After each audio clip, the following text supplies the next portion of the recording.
ओम नमो भगवते वासुदेवाय।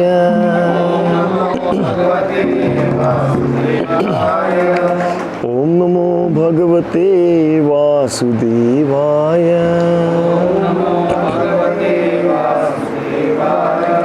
ओम नमो भगवते वासुदेवाय।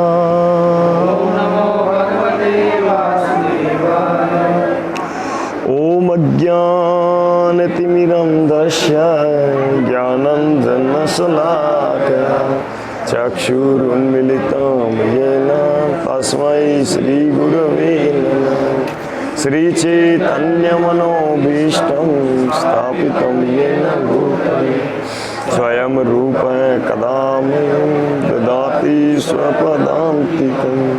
वन्देऽहं श्रीगुरो श्रीयुतपदकमलं श्रीगुरून् वैष्णवांश्च श्रीरूपं साग्रजातं सहगणा रघुनाथान्वितं तं सजीवं साद्वैतं सावधूतं परिजनसहितं कृष्णचैतन्यदेवं श्रीराधा कृष्णपदां सहगण ललिता श्रीविशाखान्वितांश्च।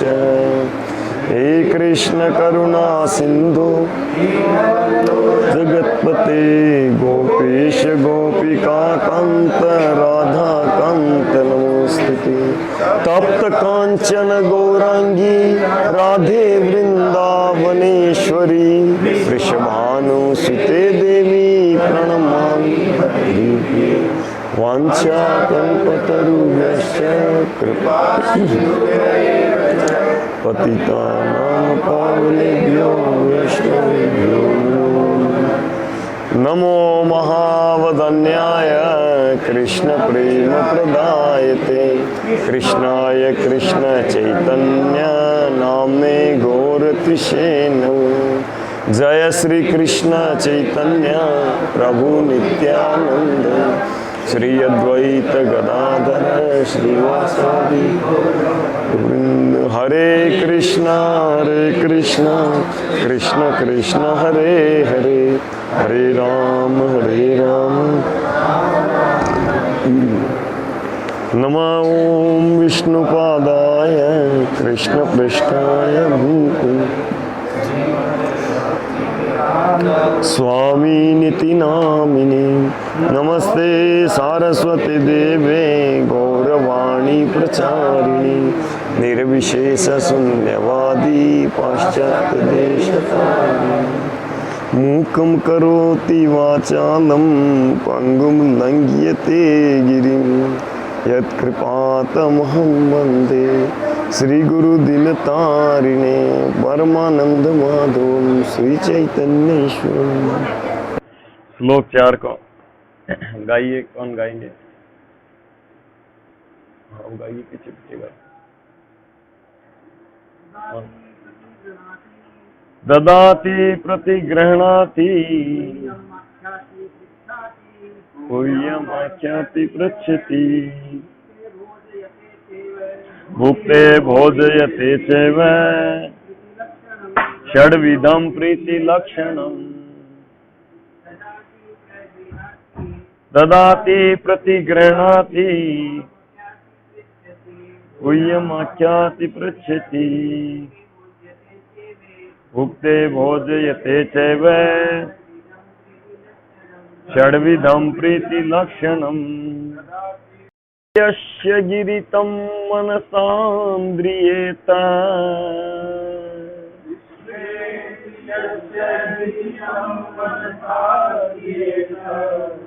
दीक्षास्ति चेत् प्रणतभीश्च भजन्तमीशान्।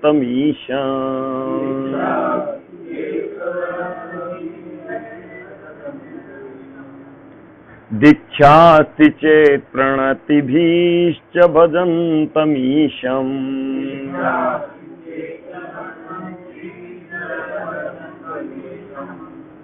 चेत नहीं होएगा। चेत मतलब ये जिस शब्द के नीचे ये लगता है ना, नीचे वाला ये हलंत, तो ये लगता है तो उसको आधा है ना, उच्चारण में आधा होता है। शुश्रूषया भजन वीर्यमनन्यमन्य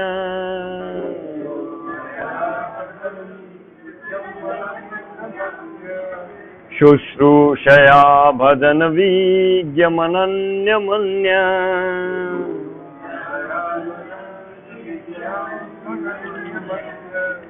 निन्दादिशून्यरदमीप्सित संगलब्ध्या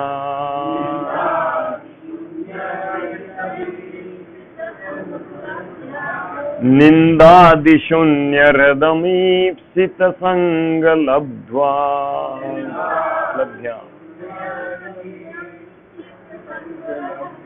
निन्दादिशून्यरदमीप्सित संगलब्ध्या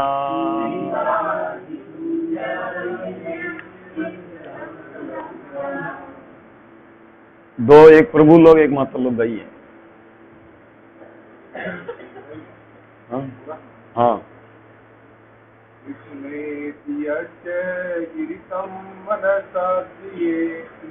कृष्णेति यस्य गिरितं मनसा ध्रियेत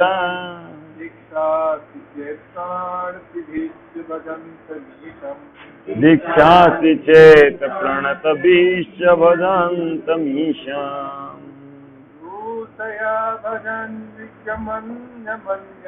शुश्रूषया भजन वीर्यमनन्यमन्य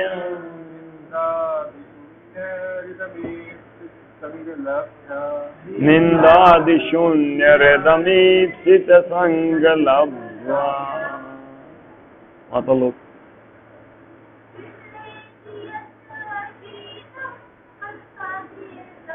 कृष्णेति यस्य गिरितं मनसा ध्रियेत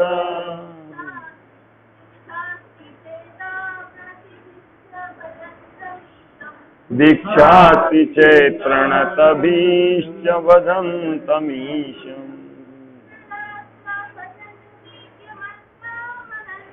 शुश्रूषया भजन वीर्यमनन्यमन्य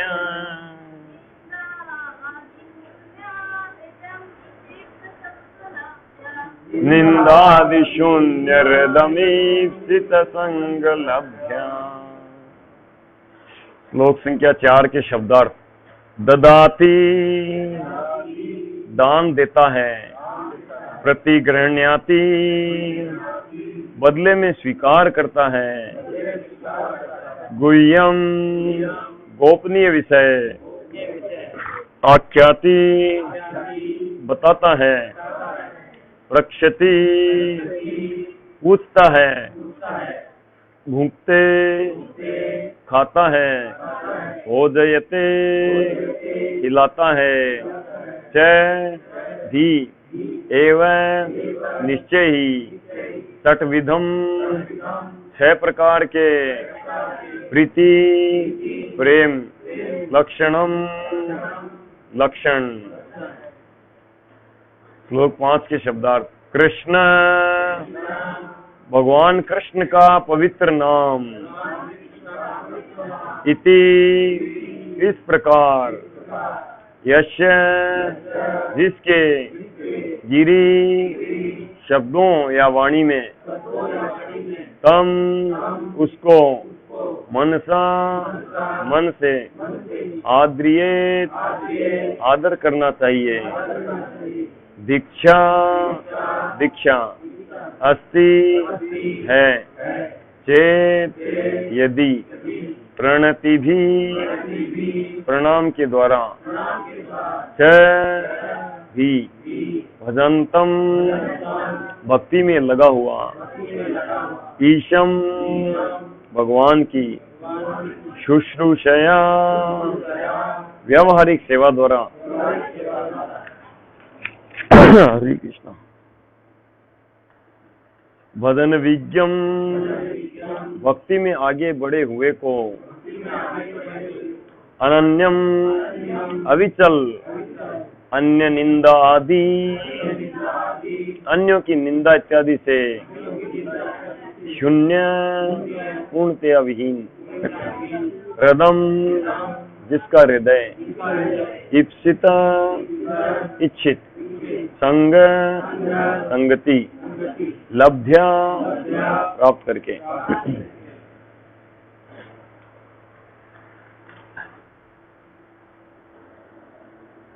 चार का अनुवाद पढ़ रहे हैं ना।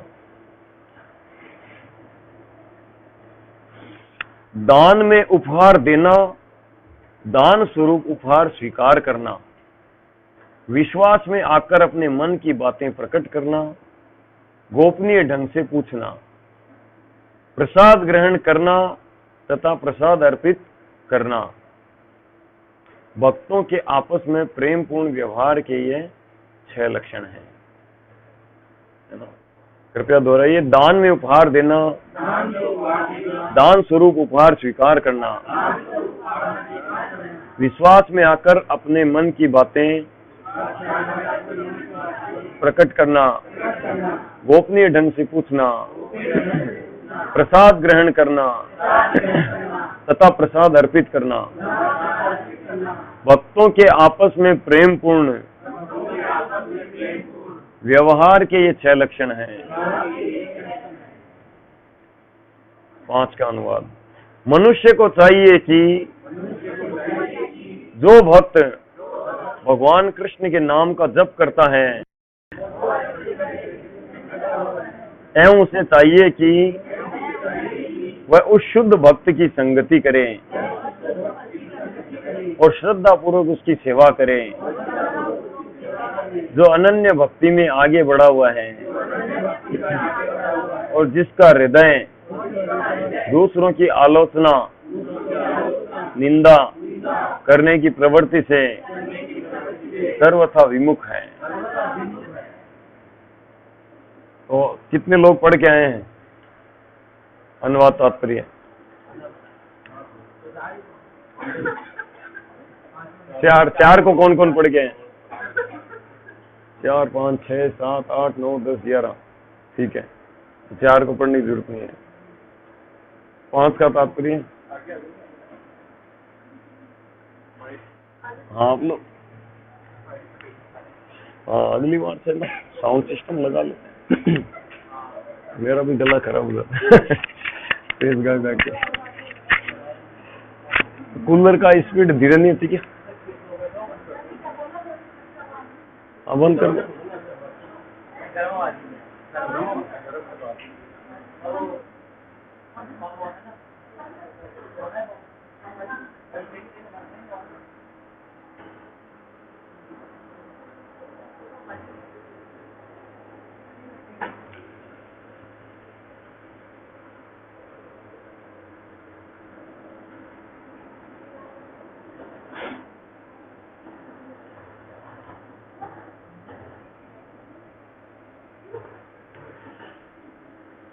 तो श्लोक 4 में श्रील रूप गोस्वामी पाद बताते हैं 6 प्रीति विनिमय के लक्षण, है ना। तो इसका श्लोक नंबर 3 से कनेक्शन है। कैसे है? श्लोक 3 में क्या चर्चा हुई थी?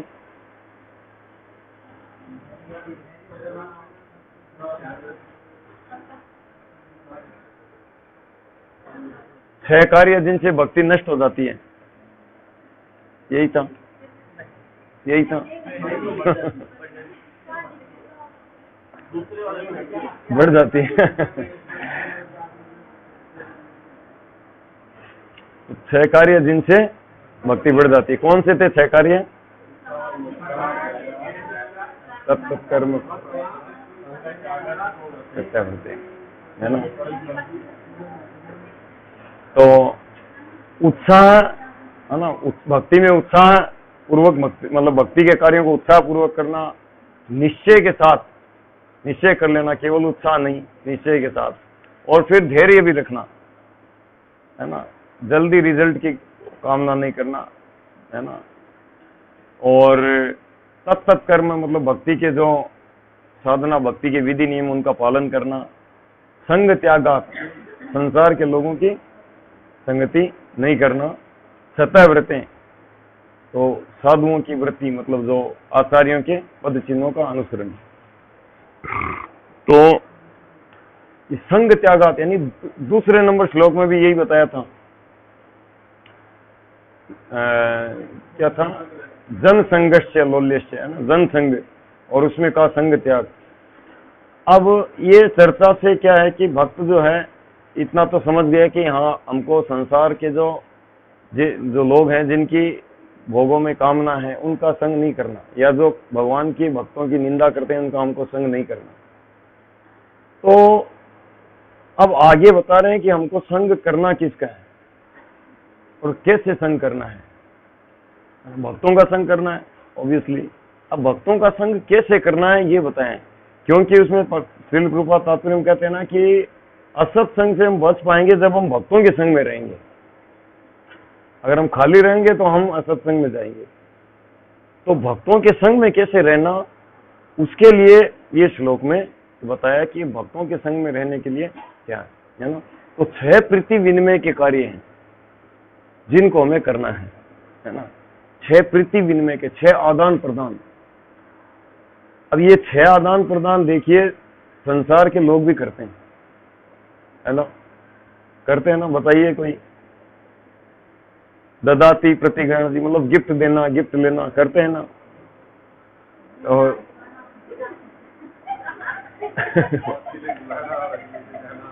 क्या, हाँ, भुगते भोजियते, है ना। दोस्तों से मन की बात बताते हैं, यार क्या बताऊं, कल रात इतनी पी ली कि क्या सुबह तक नहीं उतरी। तो वो भी करते हैं मन की बात। और पूछते हैं, यार क्या करूं, तुम कैसे, मैं बताओ, ऐसे करके। गुह्यम आख्याति पृच्छति, इंग्लिश रम ठर्रा, अंग्रेजी कौन सी। ये वो भी करते हैं। तो गुह्यम आख्याति पृच्छति, या जैसे कोई बिजनेसमैन होते हैं तो दूसरे बिजनेसमैन से करते हैं, है ना। उनको जैसे प्रसाद वगैरह भेजते हैं, गिफ्ट भेजते हैं, और गिफ्ट दे देते हैं, उसको स्वीकार करते हैं, या उनको खाने पे बुलाते हैं, उनके खाने पे जाते हैं, फिर पूछते हैं कि यार आप थोड़ा हमें भी बताओ बिजनेस को कैसे चलाया, मेरे को ये चल नहीं रहा है। एक बिजनेसमैन दूसरे बिजनेस है ना, और वो पूछते हैं और बताते हैं। और ऐसे दूसरे मतलब जैसे परिवार में, संबंधियों में होता है, परिवार में होता है ना। तो ये 6 प्रीति विनिमय के कार्य जो है जनरली भी संसार में लोग करते ही हैं, क्योंकि यही है संबंध के मतलब बनाए रखने के यही तरीके हैं इस संसार में। देखो, वास्तव में तो हमारा संबंध जो होता है वो भगवान श्री कृष्ण से, क्योंकि हम आत्मा है ना। लेकिन इस संसार में जब रहते हैं तो हम क्या है कि संसार में शरीर के साथ स्वयं की पहचान करते हैं, तो हम शरीर से संबंधित चीजों से, हम व्यक्तियों से हम ये संबंध स्थापित करते हैं, ठीक है। लेकिन अब यहाँ पे श्रील रूप गोस्वामी बात बता रहे हैं कि ये 6 प्रीति विनिमय के कार्य हमको भक्तों से करना चाहिए।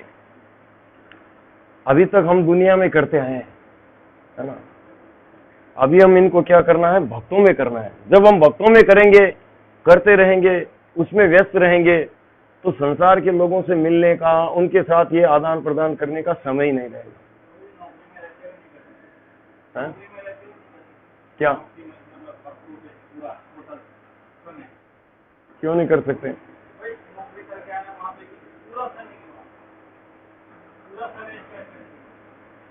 नहीं, यहाँ पूरा समय की बात नहीं है।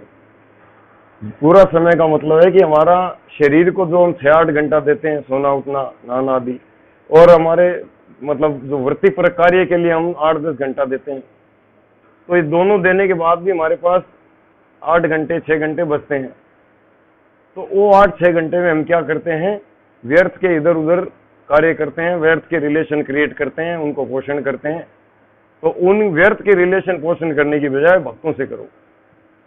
तो 6 घंटे करेंगे तो भगवान उसको 24 घंटा देखेंगे, ठीक है। क्योंकि आपको 24 घंटे में 6 घंटा ही मिला और 6 घंटे आपने भक्ति में बिताया, तो भगवान कहेंगे ये 24 घंटा मेरी भक्ति कर रहे हैं, ठीक है। तो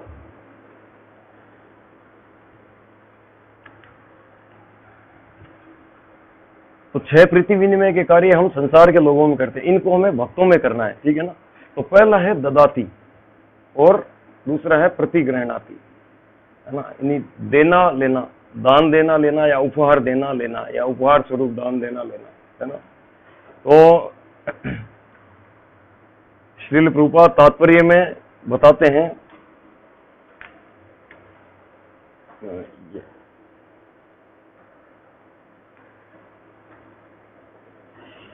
कृष्ण भावनामृत संघ का जीवन, यानी इस्कॉन का जो जीवन सदस्यों के मध्य इन 6 प्रकार के प्रेममय विनिमय द्वारा पल्लवित हो रहा है। यानी इस्कॉन के अंदर आप देखोगे, गहराई से विचार करोगे, पूरे संसार में इस्कॉन इस संसार के साथ में यही 6 प्रीति विनिमय का आदान प्रदान कर रहा है ना।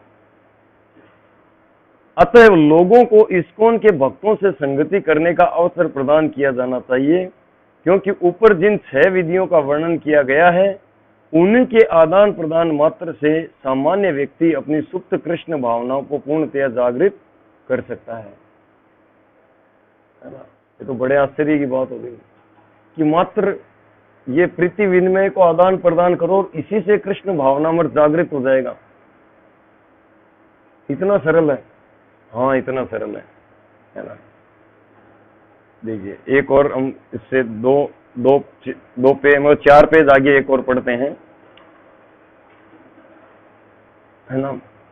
ऊपर से 3rd नंबर लाइन, यदि कोई सचमुच मनुष्य जीवन का लक्ष्य प्राप्त करना चाहता है तो उसे कृष्ण भावनामृत आंदोलन के भक्तों की संगति करनी चाहिए, क्योंकि यही एकमात्र आंदोलन है जो मनुष्य को ईश्वर के प्रति प्रेम विकसित करना सिखाता है। यही एकमात्र आंदोलन है जो ईश्वर के प्रति प्रेम विकसित करना सिखाता है। तो अगर कोई जीवन का लक्ष्य है ईश्वर प्रेम, कृष्ण प्रेम प्राप्त करना चाहते हैं तो इस्कॉन के भक्तों से इन प्रीति विनिमयों का आदान प्रदान करो। अब देखो इस्कॉन कैसे कर रहा है, तो ददाति प्रतिग्रहणाति, है ना, उपहार देना लेना। तो लोग इस्कॉन को उपहार स्वरूप दान देते हैं, है ना। जैसे कोई अभी लाइफ मेंबरशिप के लिए दान देता है, बदले में क्या करते हैं, इस्कॉन उनको लाइफ मेंबरशिप दे देते हैं, ठीक है। तो ये आदान प्रदान हुआ। फिर दूसरे जैसे जन्माष्टमी आदि उत्सवों में दान देते हैं, बदले में क्या करते हैं, उनको उपहार देते हैं, कैलेंडर है कुछ, है ना, फोटो है भगवान की, शंख आदि ऐसे उपहार देते हैं। गुह्य माच्छाति पृच्छति, भक्त लोग इस्कॉन में आते हैं, भक्तों से अपने मन की बात बताते हैं और गुह्य विषय में पूछते हैं कि मेरा साथ ऐसा है या भक्ति में आगे कैसे बढ़ूं, क्या करूं, फिर वो उनको उपदेश देते हैं और इस प्रकार ये आदान प्रदान होता है। और भुगते भोजयते, है ना, तो इस्कॉन के भक्त लोगों को इनवाइट करते हैं, आइए फेस्टिवल आदि में, है ना, प्रसाद पाइए। और फिर कभी कभी भक्त लोग भी अपने घर में भक्तों को बुलाते हैं, इस्कॉन भक्तों को बुलाते हैं, तो भक्त लोग जाते हैं और उनके घर पे प्रसाद पाते हैं, उनपे कृपा करने के लिए, है ना। तो ये 6 प्रीति विनिमय के लक्षण इस प्रकार। अब हम इसको थोड़ा और प्रैक्टिकल चर्चा करते हैं, मतलब और थोड़ा हमारे ऊपर, है ना। तो तात्पर्य के अनुसार तो श्रील प्रभुपाद तात्पर्य में बता रहे हैं कि ददाति का अर्थ है कि हरिनाम का दान देना भी, मतलब ददाति के कई अर्थ हैं, तो जिनमें एक अर्थ है कि हम भगवान नाम को दें, जिनको भी हम मिले, जैसे परिवार में किसी को मिले, मित्रों को मिले, किसी को मिले, तो उनको भगवान का नाम, भगवान की कथा, उनकी वाणी, है ना, आदि ये सब दान उनको करें। या फिर उनको थोड़ा प्रीच करें, कुछ 5 मिनट थोड़ा व्याख्यान दें, क्यों भक्ति करना चाहिए, क्यों नाम श्रवण करना चाहिए, नाम जप करना चाहिए। तो नाम कथा आदि का ये दान देना, है ना। और अगर हमें कहीं से सुनने को मिले नाम की महिमा, कथा आदि, तो हमको उसको क्या करना चाहिए, ग्रहण करना चाहिए, है ना। तो ददाति प्रतिग्रहणाति। दूसरा ददाति प्रतिग्रहणाति में उपहार देना, उपहार लेना, है ना। तो ये प्रीति विनिमय का कार्य है। देखिए, हम सोचते हैं कि हमारा रिलेशन हो, हमारा भक्तों से थोड़ा सा मैत्री हो। ये प्रभु जी मेरा, जैसे महेंद्र प्रभु, अभी अरविंद सिंह जी, दोनों चाहते हैं कि हम थोड़ा मित्रता करें, मित्र है ना, मित्र बने। ये प्रभु जी अच्छे भक्त हैं, ये भी कहेंगे हाँ ये अच्छे भक्त हैं। कैसे क्या आपस में पहले तो मोबाइल नंबर का ददाती प्रतिग्रहणा थी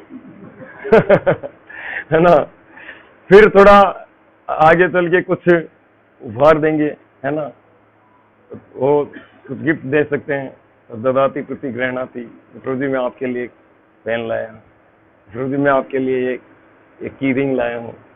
तो ऐसे रिलेशन बन गया ना। अरे मेरे को उन्होंने दिया, पता है, अरविंद सिंह जी ने दिया, रिलेशन बन गया ना। अन्यथा ड्राई सूखा कौड़ा खाली मिल लिया, हरे कृष्णा बोल, तो फिर क्या रिलेशन हुआ? तो ये कुछ आदान प्रदान हुआ तो रिलेशन बना, है ना। और आदान प्रदान हुआ तो फिर क्या है, गुह्यम आख्याति पृच्छति भी, एक दूसरे की बात भी कैसे क्या हो, अपने मन की बात बताना आदि पूछना, या वो बताएं पूछें, ये बताएं पूछें, ऐसे, है ना। भुगते भोजे थे, आओ आज हमारे घर प्रसाद लेना आपको, आप प्रभु जी माता जी आइए, और ये कभी ये बुला लिया मेरे को, ऐसे। तो ऐसे ददाती प्रतिग्रहणा, है ना। तो ये हमको, ये प्रीति विनिमय के कार्य हमको करते रहना चाहिए। हमारे श्रील प्रभुपाद जी के शिष्य महाश्रृंग प्रभु, अभी 2 साल पहले उनका देहांत हो गया था। तो यहाँ पे जयपुर करीब 10-12 साल रहे। तो हमेशा अपनी सेंट्रो कार में और अपने पॉकेट में गिफ्ट भरे हुए रखते थे, हमेशा अलग अलग, छोटे बड़े हर साइज के, है ना। छोटा छोटा गिफ्ट भी, थोड़ा बड़ा ऐसे कई गिफ्ट। और अक्सर जो मिलता, थोड़ा भी कुछ लगता है डिवोटी जैसा कुछ ऐसा, तुरंत उसको गिफ्ट दे देते हैं, हरे कृष्णा तो ऐसे हमको उपहार देना लेना ये जारी रखना चाहिए। अन्यथा क्या होता है, हमारे पुराने संबंध भी है ना, वो भी सूखे पड़ जाते हैं, है ना। इन 6 प्रीति विनिमय के कार्यों के द्वारा क्या करते हैं, हम भक्तों से संबंध जोड़ते हैं, उनको बढ़ाते हैं, और जो पहले से संबंध बने हुए उनको पोषण करते हैं। तो ये कार्य हमको जारी रखना, ये शंका शर्म नहीं करना चाहिए, अरे क्या दें, क्या करना है, क्या, हम तो आत्मा है। अरे हम तो आत्मा है, वो भी तो आत्मा है, लेकिन हमको आपस में, वो भी भक्त है, हम भक्त हैं, वो भी श्री कृष्ण से प्रेम करने के राह पर है, हम भी हैं। तो आपस में हमारा वो होना चाहिए, है ना, आदान प्रदान होना चाहिए। और भगवान बहुत प्रसन्न होते हैं। जो राजा प्राचीन बरही के 10 पुत्र तपस्या करने गए थे, तो भगवान प्रकट हुए उनकी तपस्या से, दर्शन दिया, और उनको कहा कि आप 10 लोगों का एक ही मत है, इस कारण मैं आपसे बहुत प्रसन्न हूं। हाँ, 10 लोगों का एक ही मत था उनका, मतलब उनका मतभेद नहीं होता था कभी भी। इसलिए भगवान बोले कि मैं आपसे बहुत प्रसन्न हूं, है ना। तो ये भगवान प्रसन्न होते हैं जब हम आपस में, मत एक कब होगा, जब हमारा आपस में एक दूसरे से ईर्ष्या नहीं होगा। ईर्ष्या कब नहीं होगी, जब हमारा रिलेशन स्ट्रांग होगा। क्योंकि ईर्ष्या किससे होती है,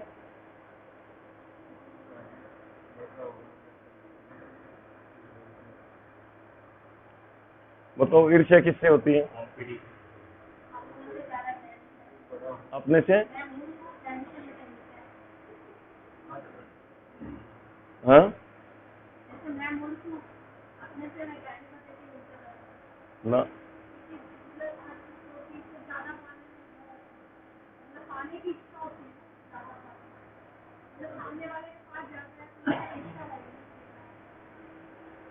जैसे कोई ये टाटा अंबानी इनसे ईर्ष्या करते हैं, नहीं होती हमारी। पर हमारे बराबर का कोई हो ना, उससे होती है। तो ईर्ष्या किससे होती है, बराबर वालों से होती है ना। या किसी को हम बराबर का समझ लेते हैं तब होती है। ध्यान रखना, बहुत ऊंचा है उससे नहीं होती है, बहुत नीचा है उससे नहीं होती है।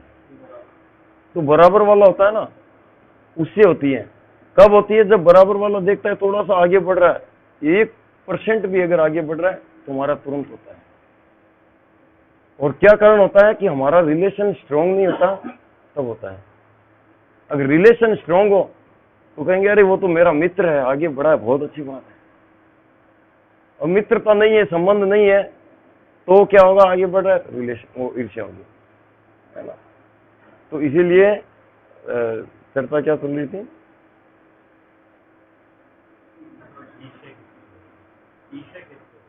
नहीं, इससे पीछे एक उदाहरण क्यों दिया था? हाँ, एक ही मत हो। तो हमारा ऐसे एक मत होगा। एक मत कब होगा? जब हम आपस में रिलेशन रखेंगे। रिलेशन रखेंगे ना तो एक मत रहेगा, है ना। जैसे हमारे भक्ति वृक्ष में माता लोग का एक मत रहता है, पता ही नहीं चलता क्या मेन्यू डिसाइड किया, कब इन्होंने बना लिया, कुछ मानसरोवर ग्रुप में, है ना, खासकर। तो ये उधर भी दोनों तरफ, लेकिन स्पेशली इधर देखा है तो एक मत रहता है, ये पता ही नहीं चलता है, सब कर लेते हैं। तो ऐसे आपस में रिलेशन रहना चाहिए, और रिलेशन रहता है आदान प्रदान होते रहना चाहिए, है ना। अक्सर देखता हूँ वो गोस्वामी माता जी कभी कुछ स्वीट बनाती है घर में, ला के देते, लो माता जी आपके लिए मैं गुलाब जामुन बनाए ले, है ना। कभी रेणु माता जी देखो मैंने ये बनाए ले, तो ये लोग आपस में ऐसा आदान प्रदान इनका जारी रहता है, 6-7 माता लोग इनका। तो जिससे क्या होता है कि इनका मत एक रहता है। ये प्रैक्टिकल है, आप देख लो। और जब हम इन चीजों को क्या है इग्नोर कर जाते हैं, भूल जाते हैं या क्या करना है ना, तो धीरे धीरे क्या होता है, रिलेशन जो है वो ड्राई होने लग जाता है। और फिर ड्राई होता है मतलब दूरी होती है, फिर क्या होता है कि थोड़ा सा भी कुछ आगे पीछे तो मात्सर्य, ईर्ष्या होती है। ईर्ष्या सभी में है इस संसार में, अन्यथा यहाँ होंगे नहीं। हम इस जगत में आए इसीलिए कि हमने सबसे पहले पूर्ण पुरुषोत्तम भगवान श्री कृष्ण से ईर्ष्या की। इच्छा द्वेष समुत्थेन, 7वें अध्याय का 28 नंबर में, 27 या 28।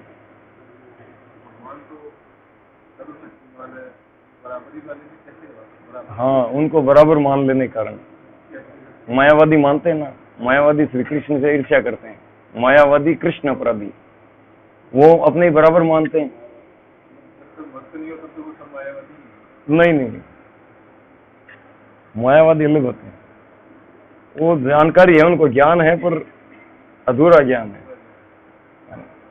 जो भी है। तो ददाती प्रतिग्रहणाती है ना। अब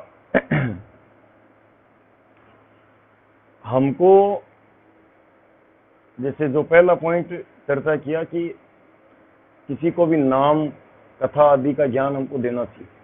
तो कई बार क्या होता है कि हम ज्ञान नॉलेज एक्वायर तो कर रहे होते हैं, पर सही अवसर मिलने पर भी हम किसी को देते नहीं है, तो शास्त्रों के अनुसार ये भी पाप होता है।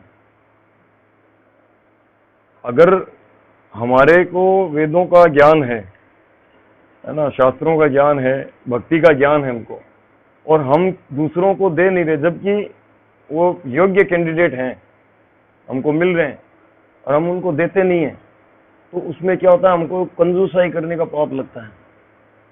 ऐसा एक बार वर्णन आता है, एक चित्र शर्मा नाम था ब्राह्मण, एक ब्राह्मण था जिसको सारे वेदों का ज्ञान था, पर जीवन में किसी को भी एक ज्ञान की बात नहीं बताई। तो उसको इस कंजूसी के कारण 1000 बंदर का शरीर लेना पड़ा, है ना, सुना था। तो इसीलिए ददाती प्रतिग्रहणाती है ना, और उपहार देना उपहार लेना, है ना। कई बार क्या होता है कि हम कोई हमको उपहार देते हैं, है ना, तो हम उसको कहते हैं अरे झंझट मानते हैं, अब इनको वापस देना भी पड़ेगा। क्या है ना। तो इसको ऐसे झंझट नहीं मानना चाहिए। जब कोई उपहार दे तो बिल्कुल प्रसन्न होकर लेना चाहिए कि थैंक यू। उससे छोटा दे बड़ा दे ये नहीं, कई बार जैसे बच्चों की तरह करने लग जाते हैं, अरे ये क्या दिया, किताब दी है। किताब दी है। ऐसा नहीं मानना चाहिए, है ना। और कई बार क्या होता है कि हम जैसे हमको कोई उपहार देते हैं तो हम क्या करते हैं, उसको तुरंत उसको नाप तोल कर प्रतिदान दे देते हैं कि लो लो रुको रुको रुको, ये आप भी पकड़ो। तो ऐसे नाप तोल भी नहीं करना चाहिए।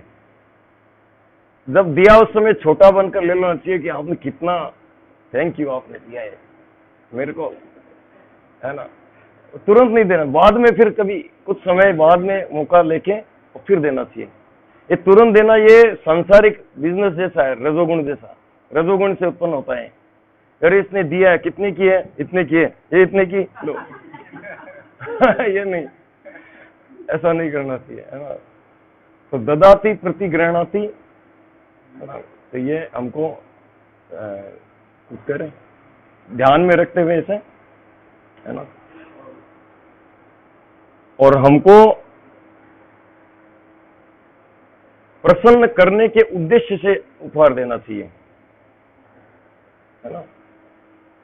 कई बार क्या होता है, हम उपहार देते हैं कि अरे इनका पहले आया हुआ है, ये आया हुआ है, क्या दिया था, ये दिया था, इनको ये दें। ऐसा नहीं, इस भाव से नहीं देना चाहिए। ये भाव जो हम अब तक करते हैं दुनिया में वो है। संसार में क्या होता है, स्वार्थ काम करता है। रजोगुण से स्वार्थ काम करता है। रजोगुण में होता है जब व्यक्ति तो स्वार्थ की बात करता है, लेऊंगा तो क्या बेनिफिट, देऊंगा तो क्या बेनिफिट, ये करूंगा तो क्या बेनिफिट, हर जगह स्वार्थ देखता है। और भक्तों के बीच में हमको वो नहीं देखना चाहिए, उससे बचना चाहिए। पुरानी आदतों से हम भक्तों के बीच में भी ऐसा करते हैं, लेकिन जब जब याद करें शास्त्रों की शिक्षा तो उस चीज को इग्नोर करके हमको ये ध्यान में रखते हुए देना चाहिए कि वो व्यक्ति प्रसन्न होगा, उसके लिए क्या लेके जाओ, वो मन से देना चाहिए। वो चाहे आप 2 रुपए की चीज भी ले जाएंगे ना, रियल में उनको प्रसन्नता होगी। और अगर नाप नाप के करेंगे तो ऐसे हजारों की चीज दिए तो भी वो, या किसी स्वार्थ से कि उनको ये दूंगा तो उनसे ये काम करवा लूंगा, तो उसमें वो रिलेशन नहीं बनता। रिलेशन बनेगा सांसारिक रिलेशन बनेगा, स्वार्थ केंद्रित। ठीक है, हाँ प्रभु जी का ये प्रश्न आ गया तो अच्छा टॉपिक आ गया। हमें भक्तों से आदान प्रदान करना है, सांसारिक लोगों से भी आदान प्रदान हमें करना नहीं करना, इसकी चर्चा थोड़ी देर बाद आएगी, वो अच्छे से आएगी, है ना। जब 5वें श्लोक की चर्चा हो जाएगी उसके बाद में, ठीक है। उसमें आगे चर्चा आएगी कि 6 कार्यों में से कौन से कार्य किस लेवल के भक्त से करना चाहिए, वो चर्चा है, ठीक है। आगे गुह्यम आख्याति पृच्छति,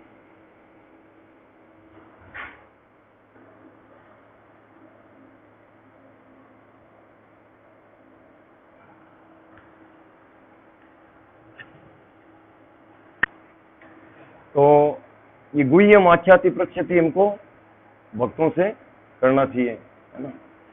ऐसे सीनियर भक्तों से मैंने सुना है कि क्योंकि हमारे अंदर क्या है कि हर व्यक्ति के अंदर कुछ संकल्प उत्पन्न होते हैं, मतलब विचार इकट्ठे हो जाते हैं, या फिर कुछ न कुछ ऐसा कुछ ऐसी बातें होती है, यद्यपि हम आपस में शेयर करते हैं, लेकिन कुछ बातें होती है जो हमको ऐसा एक जरूरत पड़ती है कि किसी ऐसे अपने से आगे बढ़े हुए उन्नत चेतना वाले भक्त की पास जाकर उस मन की बात को खोल के बताएं, है ना। या दूसरे शब्दों में कम से कम एक भक्त ऐसा, एक व्यक्ति ऐसा हमारे जीवन में होना चाहिए जिनके समक्ष हम अपने मन की बात को खुलकर बता सकें, एकदम ट्रांसपेरेंट, ओपन बुक, है ना। वो किससे बताना वो आगे आएगा, है ना, जो भी है। तो ऐसे गुह्यम आख्याति, गुह्य विषय में बताना और गोपनीय विषय में पूछना, या हमें किसी ने पूछा है गोपनीय विषय में तो उनको उसके अनुसार उत्तर देना, है ना। हाँ?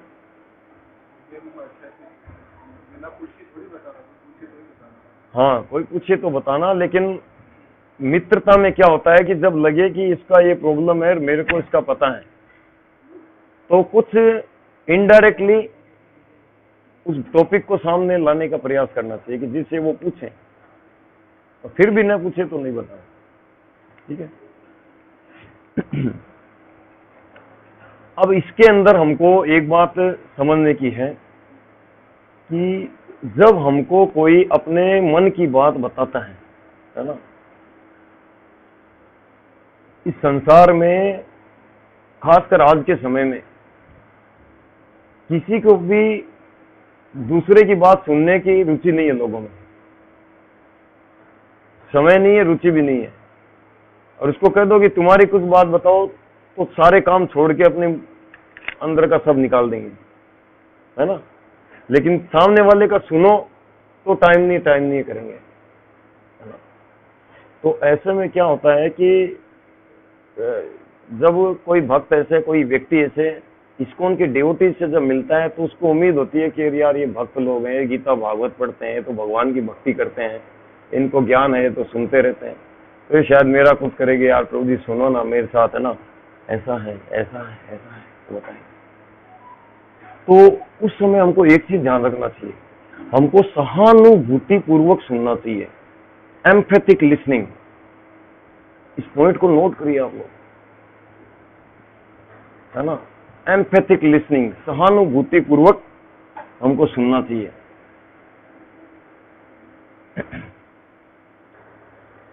ये बहुत बड़ा पॉइंट है प्रीचिंग का।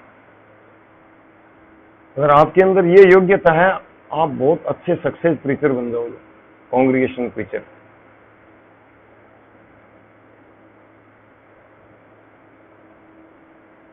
ये बहुत इंपॉर्टेंट क्वालिटी है, सहानुभूति पूर्वक सुनना।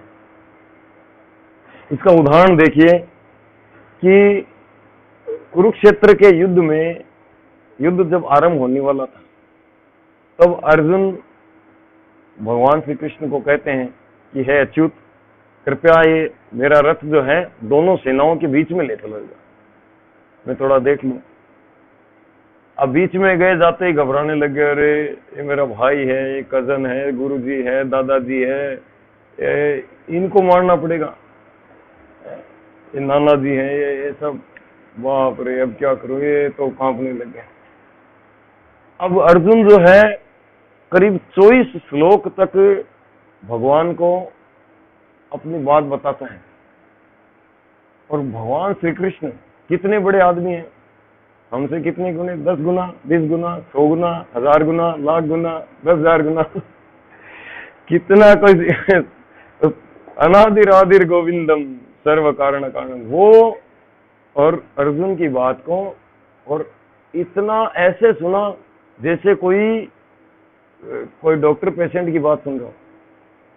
वो भी शायद इतना नहीं सुनते होंगे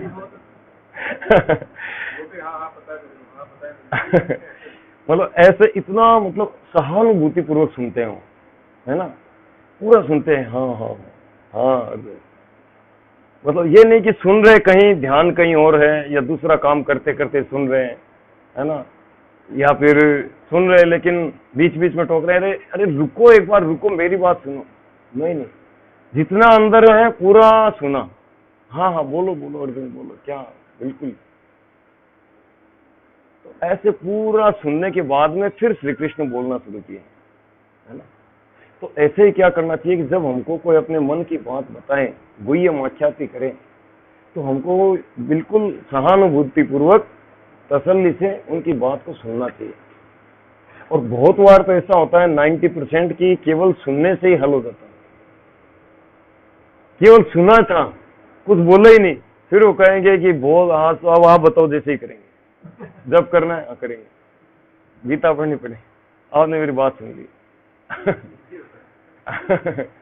है ना। तो कोई गुह्यम आख्याति करते हैं तो उनको सुनना चाहिए, उनको टोकना नहीं चाहिए, या टाइम नहीं है जल्दी बोलो, है ना। हाँ होता है, हम बहुत बार बिजी होते हैं, लेकिन जहां तक हो सके समय निकाल कर हमको सुनना चाहिए, उसके लिए समय निकाल लेना चाहिए, है ना। या फिर भी कुछ बिजी हो तो उनको पर्टिकुलर टाइम देके फिर कॉल करके या बुला कर, जैसे भी, है ना। तो ये चलता है। हैं? क्या क्या कुछ ऐसे जिनको बस सुनाने की रहती है, बात ही करते हैं, नहीं, वो आपको पहचानना होगा। इसमें देखिए आगे आएगा, है ना। प्रभुपाद जी ने तात्पर्य में एक जगह दिया है कि जब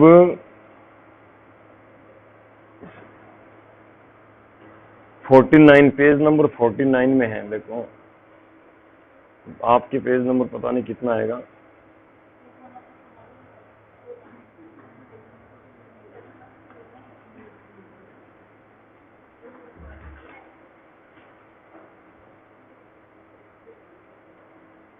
नहीं 59 है।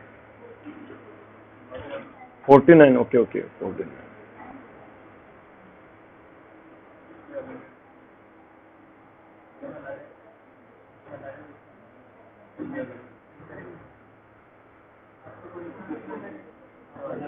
देखो ये रहा आपके प्रश्न का उत्तर है। जो अबोध है किंतु सहज ही बुरी संगति में पड़ गए हैं, है ना, उन पर तभी दया दिखानी चाहिए जब वे शुद्ध भक्तों से उचित उपदेश ग्रहण करना चाहते हों। समझ गए प्रभु जी का प्रश्न? 59 एक्चुअली 59 में लगभग बीच में है, ये लाइन है ना। जो अबोध है,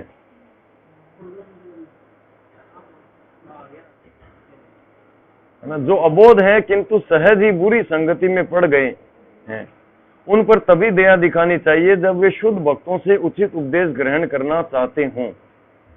यानी जैसे मान लो आपने, ये प्रभु जी का प्रश्न सही है कि कई बार ऐसा होता है कि हम सोचते हैं कि हम उसको भक्त बनाने के उद्देश्य से हमारा कीमती समय खर्च करके और उसकी बातें सुनते हैं, लेकिन वो गुह्य वाक्यातें नहीं होती है ना। वो व्यक्ति की श्रद्धा नहीं है, वो आचार्यों के आदेश उपदेश को फॉलो करने की इसके अंदर नहीं है श्रद्धा।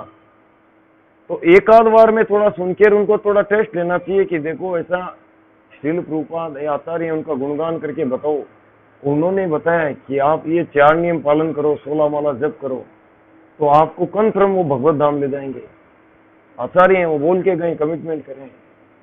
इतने पर भी अगर कोई ऐसा बताने पर भी और उसके इंटरेस्ट नहीं लेता है, तो आप देख लो कि उसमें श्रद्धा नहीं है, तो फिर वो काम का नहीं है, उसका सुनने की आवश्यकता नहीं है, वो व्यर्थ की बकबक करेंगे, है ना। ठीक है।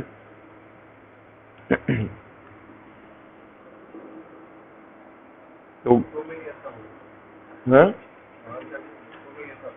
भक्तों में हो या कोई व्यक्ति श्रद्धालु हो, जुड़ना चाहता है ना,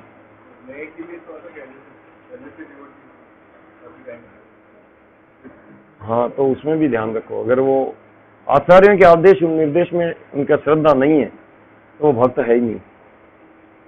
ठीक है। तो भक्ति की शुरुआत ही तभी होती है जब कोई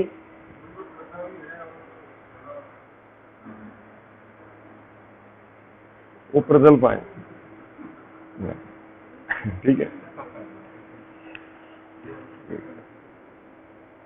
ओके। भुगते भोजयते, है ना, भुगते भोजयते में प्रसाद खिलाना, प्रसाद खाना, है ना।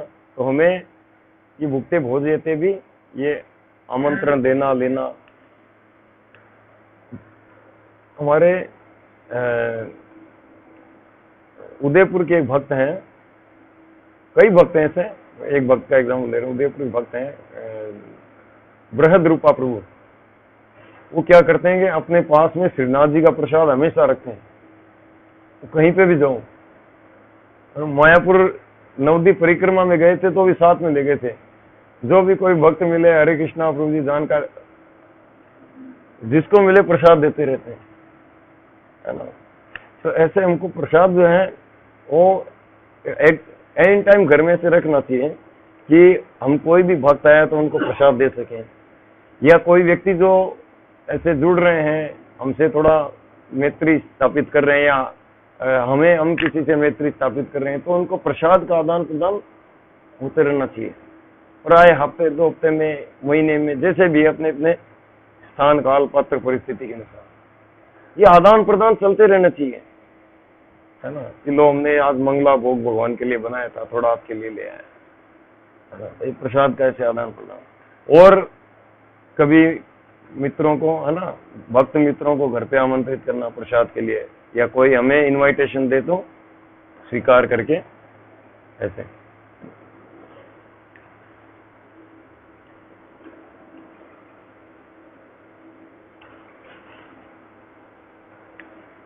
अब श्लोक 5 की हम चर्चा करके फिर हम चर्चा करेंगे कि ये 6 प्रीति विनिमय के संबंध में और हमको क्या सावधानी रखनी चाहिए, है ना। अब पहले श्लोक 5 की चर्चा करेंगे।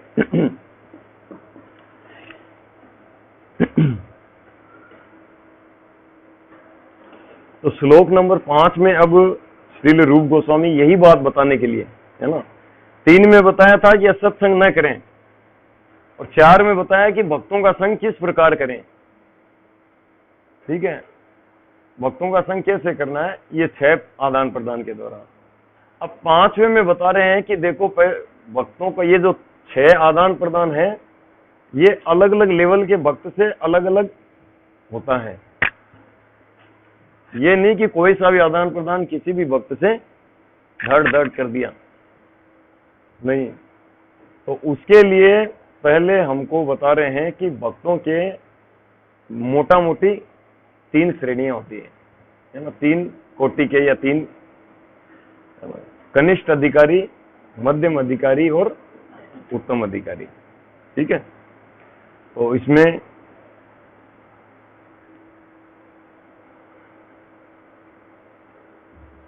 कनिष्ठ अधिकारी है ना, एक बार हम इसका अनुवाद दोबारा पढ़ते हैं। मनुष्य को चाहिए कि जो भक्त भगवान कृष्ण के नाम का जप करता है उसका मन से आदर करें।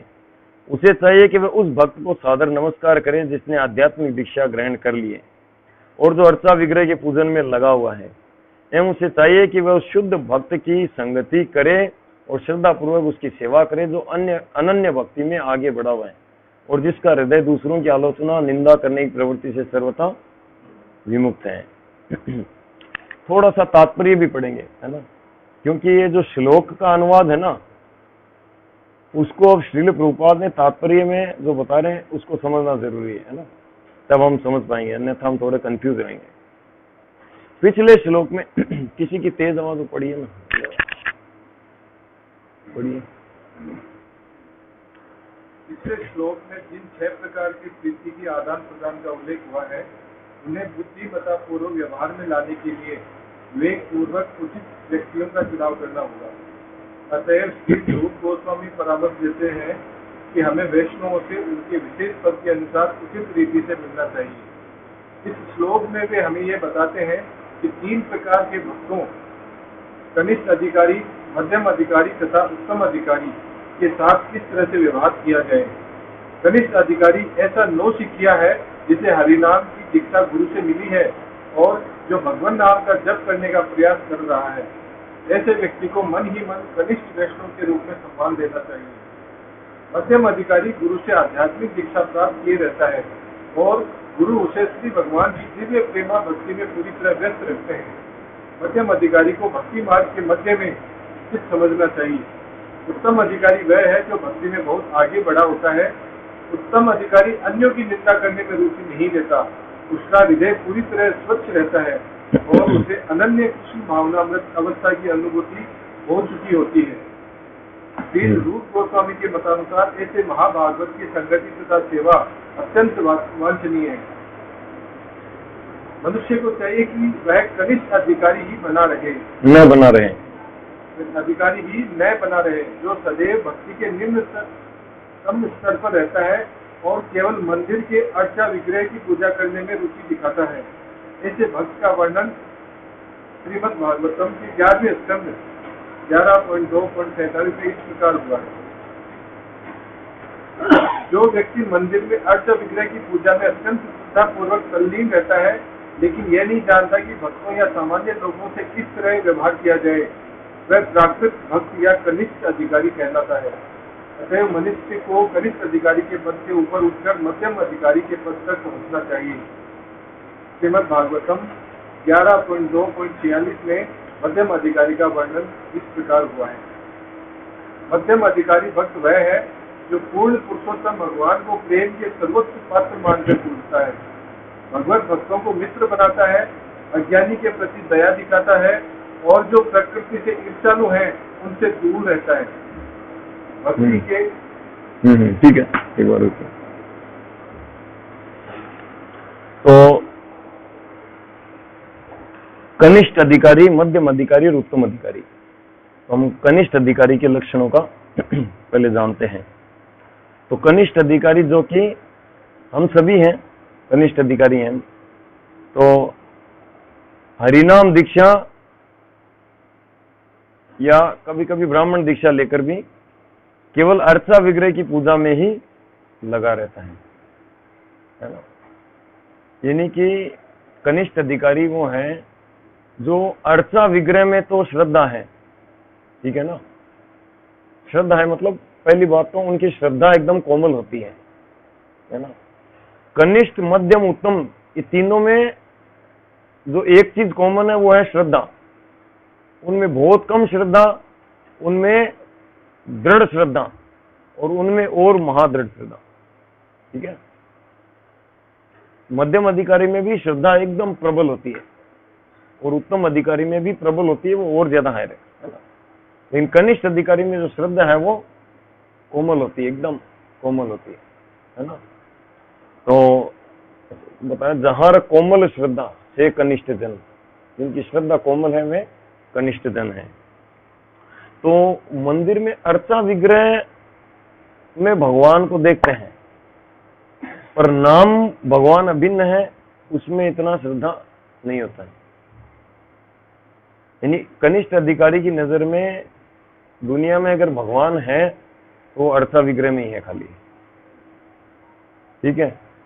जबकि मध्यम उत्तम अधिकारी के लिए, मध्यम अधिकारी के लिए नाम, गुरु, सब में भगवान का दर्शन करता है ना।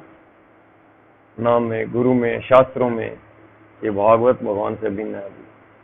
तो कनिष्ठ अधिकारी केवल क्या होता है, अर्चा विग्रह को तो श्रद्धा से एकदम सेवा करता है, लेकिन गुरु की आज्ञा, वैष्णवों को, भक्तों को रिस्पेक्ट देना, भक्तों कौन सीनियर भक्त है उनसे सुनना, उनसे पूछना, उनकी आज्ञा पालन आदि, और हरिनाम को दृढ़ता से लेना, उसमें रुचि नहीं होती है ना। उसमें इतना नहीं होता है, कभी लिया कभी नहीं लिया, ठीक से लिया ठीक से नहीं लिया, अवहेलना करते हुए चलता रहता है। या तो उच्चारण ठीक नहीं है, या क्वांटिटी क्वालिटी दोनों ठीक नहीं है, या एक ठीक नहीं है ना, ऐसे। और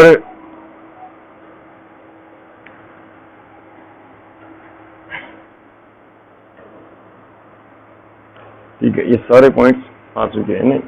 तो नाम और गुरु में उसकी श्रद्धा बहुत कम होती है, गुरु के उपदेशों में दृढ़ता से नहीं ले पाते, ठीक है। अब तात्पर्य में रेफरेंस दिए हैं, आप लोग तात्पर्य पढ़ के लिए हैं, है ना। तो देखो इसमें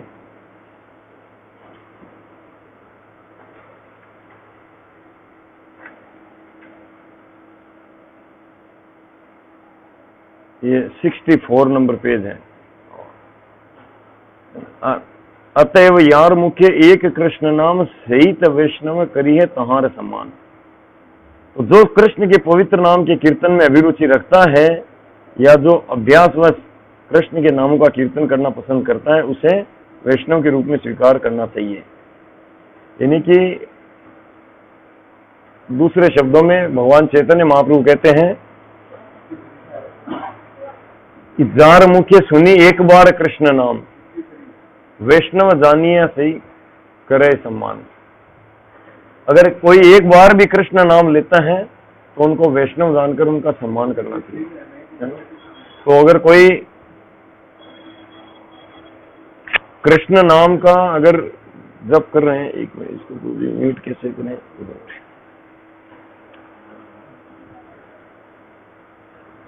तो ऐसे कनिष्ठ अधिकारी का हमको सम्मान करना चाहिए, है ना। ये नहीं कहना अरे ये तो कनिष्ठ है, हम सभी कनिष्ठ हैं, लेकिन कई बार क्या होता है कोई हमसे भी कम जुड़ा हो, तो किसी का भी हमको अवज्ञा या तिरस्कार नहीं करना चाहिए। एक बार भी अगर कोई कृष्ण नाम लेता है तो उसका सम्मान करना चाहिए, है ना। कि एक मुख से कृष्ण नाम लिया, इसमें बहुत बड़ी बात है।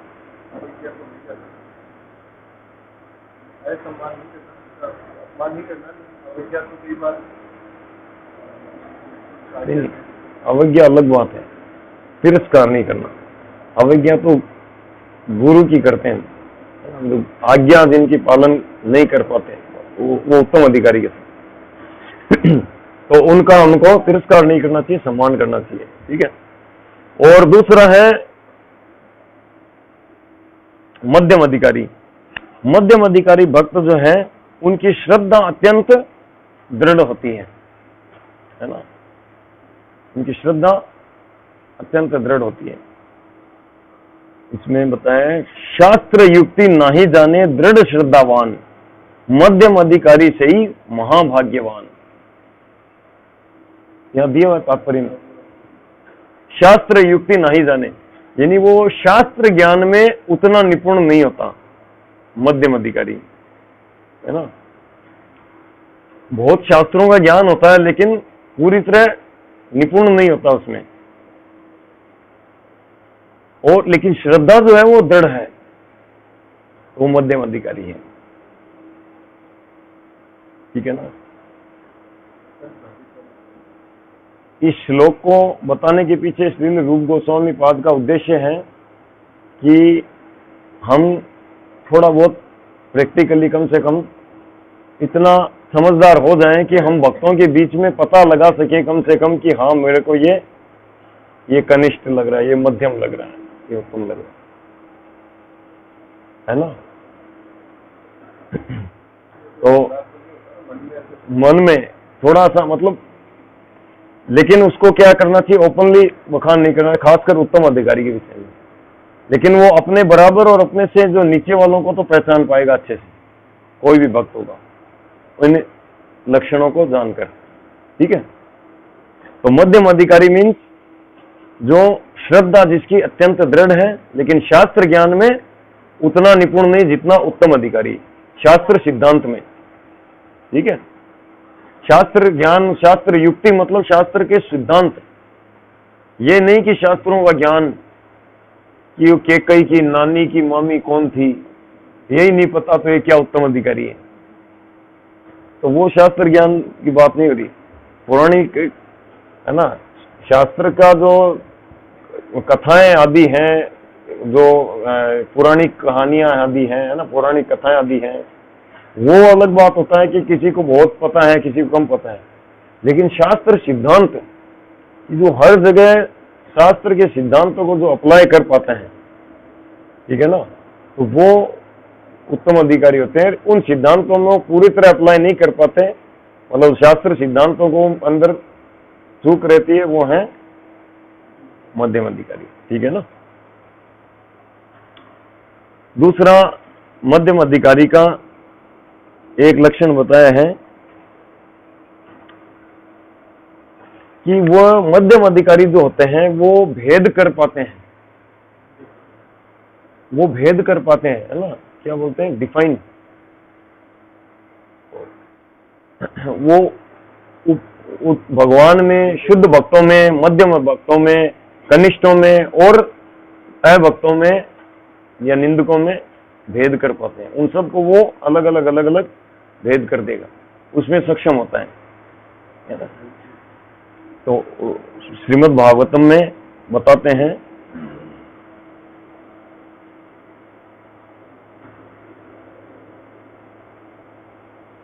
श्रील प्रभुपाद तात्पर्य में श्लोक कोट किया है ना, ईश्वरे तद अधिनेशु, है ना, भागवतम 11:2-46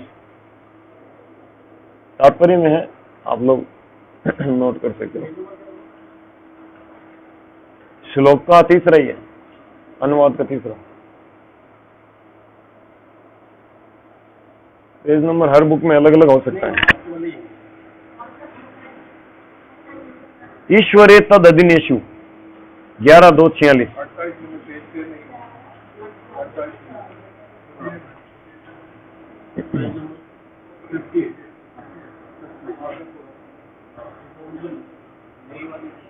कोई बात नहीं, जो भी है, मतलब अनुवाद है वहां उसके एक छोड़ के अगला ही। तो ईश्वरे तद अधिनेशु बालिशेषु द्विशत्सु, इन चारों में, यानी ईश्वर भगवान या फिर शुद्ध भक्तों में, तद अधिनेशु, ठीक है ना, उनके अधीनस्थ जो भक्त होते हैं उनमें, बालिशेषु मतलब जो कोमल श्रद्धा वाले कनिष्ठ भक्त होते हैं उनमें, और द्विशत्सु यानी विद्वेषी, है ना, निंदुक आदि जो या तो द्विषत्सु मतलब जो या तो भक्ति में रुचि नहीं है या भक्तों की निंदा, भगवान की निंदा करने वाले, तो उनमें क्या करते हैं, वो 4 प्रकार का रिलेशन रखते हैं। प्रेमा, मैत्री, कृपा, उपेक्षा। भगवान और शुद्ध भक्तों से वो प्रेम करते हैं, बराबर के भक्तों से वो मैत्री करते हैं, ठीक है। और जो अपने से कम आगे बढ़े हुए हैं उन पर कृपा करते हैं, उनको भक्ति में आगे पुश करने के लिए प्रयास करते रहते हैं।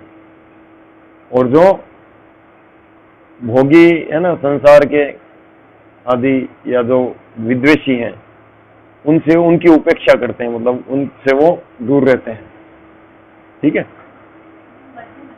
ये मध्यम अधिकारी। तो मध्यम अधिकारी के अंदर ये क्वालिटी होती है।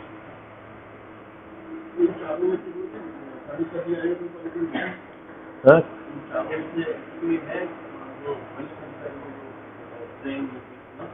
नहीं, कनिष्ठ अधिकारी में वो आपस में भेद नहीं कर पाता। कनिष्ठ अधिकारी मध्यम अधिकारी को उत्तम मान लेगा, उत्तम को मध्यम मान लेगा, है ना।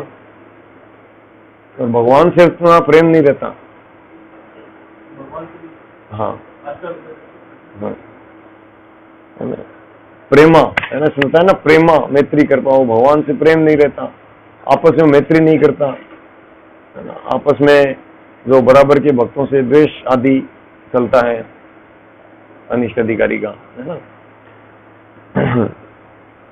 और अपने से कम वालों पे कृपा, है ना, वो भी हो भी सकता, नहीं भी, जो भी है। तो यहाँ पे मेनली मध्यम अधिकारी के लक्षणों की बात हुई है, ठीक है ना। ऐसे श्रील प्रभुपाद ने कहा है कि भक्त को कनिष्ठ बने नहीं रहना चाहिए, हमारा टारगेट होना चाहिए कि हम जल्दी से मध्यम अधिकारी के स्तर तक उन्नत हों, है ना।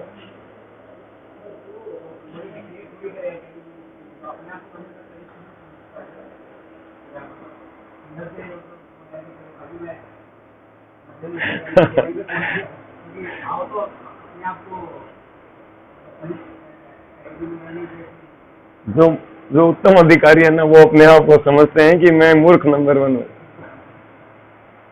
तो अब आप देख लो मध्यम अधिकारी को क्या समझती है।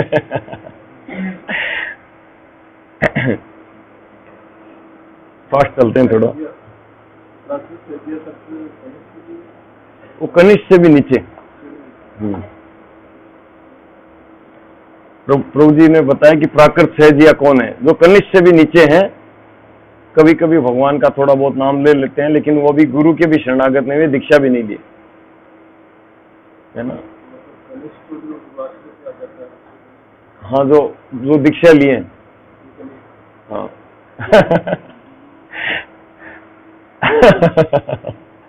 देखो शास्त्र के वचन है ना।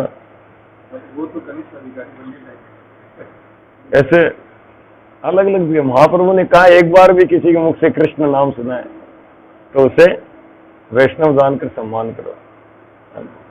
और कहीं पे कह रहे हैं कि जिनकी कोमल श्रद्धा है वो कनिष्ठ हैं, और जहाँ कहीं पे कह रहे हैं कि जो केवल अर्चा विग्रह पूजा यानी ब्राह्मण दीक्षित भक्त हैं, अर्चायम एवं हरे, है ना। अर्चा विग्रह पूजा कौन कर पाता है मंदिर में, जब ब्राह्मण दीक्षा मिलती है। वो ब्राह्मण दीक्षित भक्त है, केवल अर्चा विग्रह पूजा में लगा है, और नाम और गुरु में, है ना, शुद्ध भक्तों में विश्वास नहीं, इतना शास्त्रों में इतना पकड़ नहीं, विश्वास नहीं, इतना श्रद्धा नहीं इतनी, केवल अर्चा विग्रह में, तो भी कनिष्ठ है। हाँ।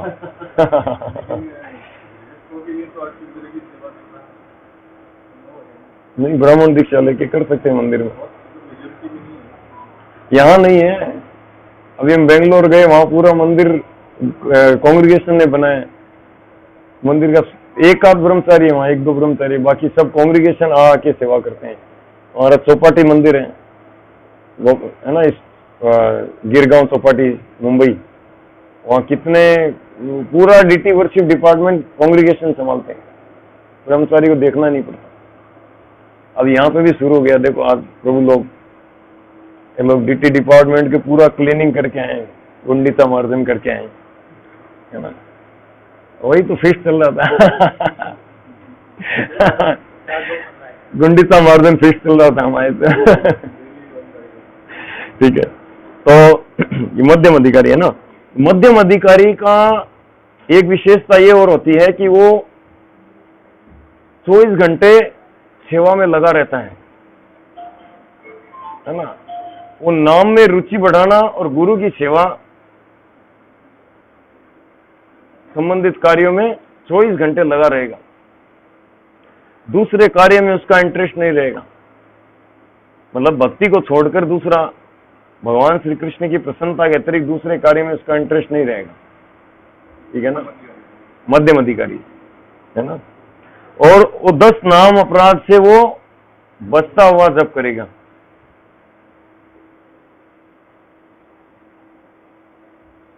और ये अंडरस्टैंडिंग रहती है उसके अंदर कि नाम और भगवान अभिन्न है। ठीक है, और गंभीर होता है मध्यम अधिकारी, गंभीर होता है।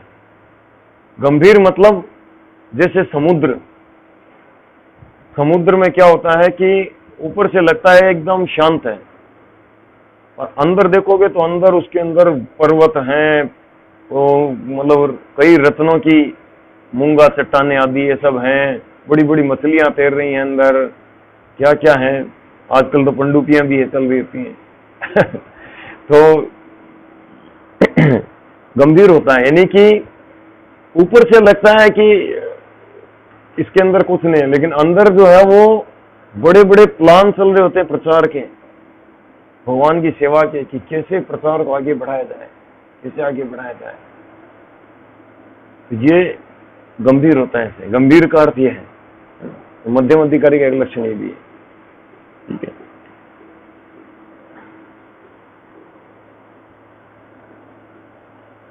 और संबंध ज्ञान में स्थित होता है ना, कि मैं आत्मा हूं, श्री कृष्ण का दास हूं, ये संबंध ज्ञान उनका उसमें स्थित रहते हैं।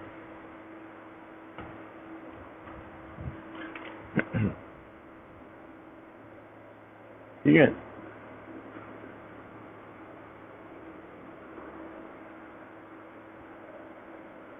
लेकिन मध्यम अधिकारी किसी का हृदय परिवर्तन नहीं कर सकता। ठीक है ना, ये हृदय परिवर्तन उत्तम अधिकारी कर सकते हैं।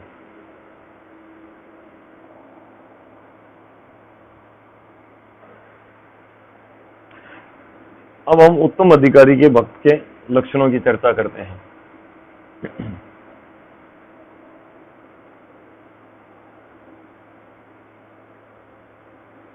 तो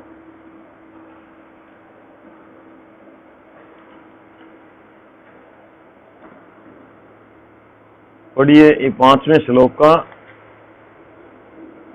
सेकंड लास्ट पैराग्राफ। जब कोई व्यक्ति, यहां से,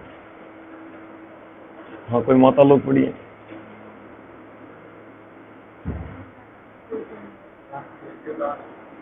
कूलर के कारण अगर आवाज सुनने में दिक्कत हो रही है तो आप कूलर बंद कर सकते हैं।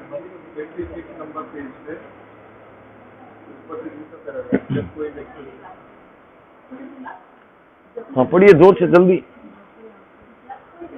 अपने आप को भगवान श्री कृष्ण के सनातन सेवक के रूप में जान लेता है, तब वह भगवान श्री कृष्ण की सेवा के जैसा लिखा वैसा ही पढ़िए। प्रभुपाद भूल थोड़ी गए थे कि उन्होंने कृष्ण के पीछे भगवान श्री नहीं लगा।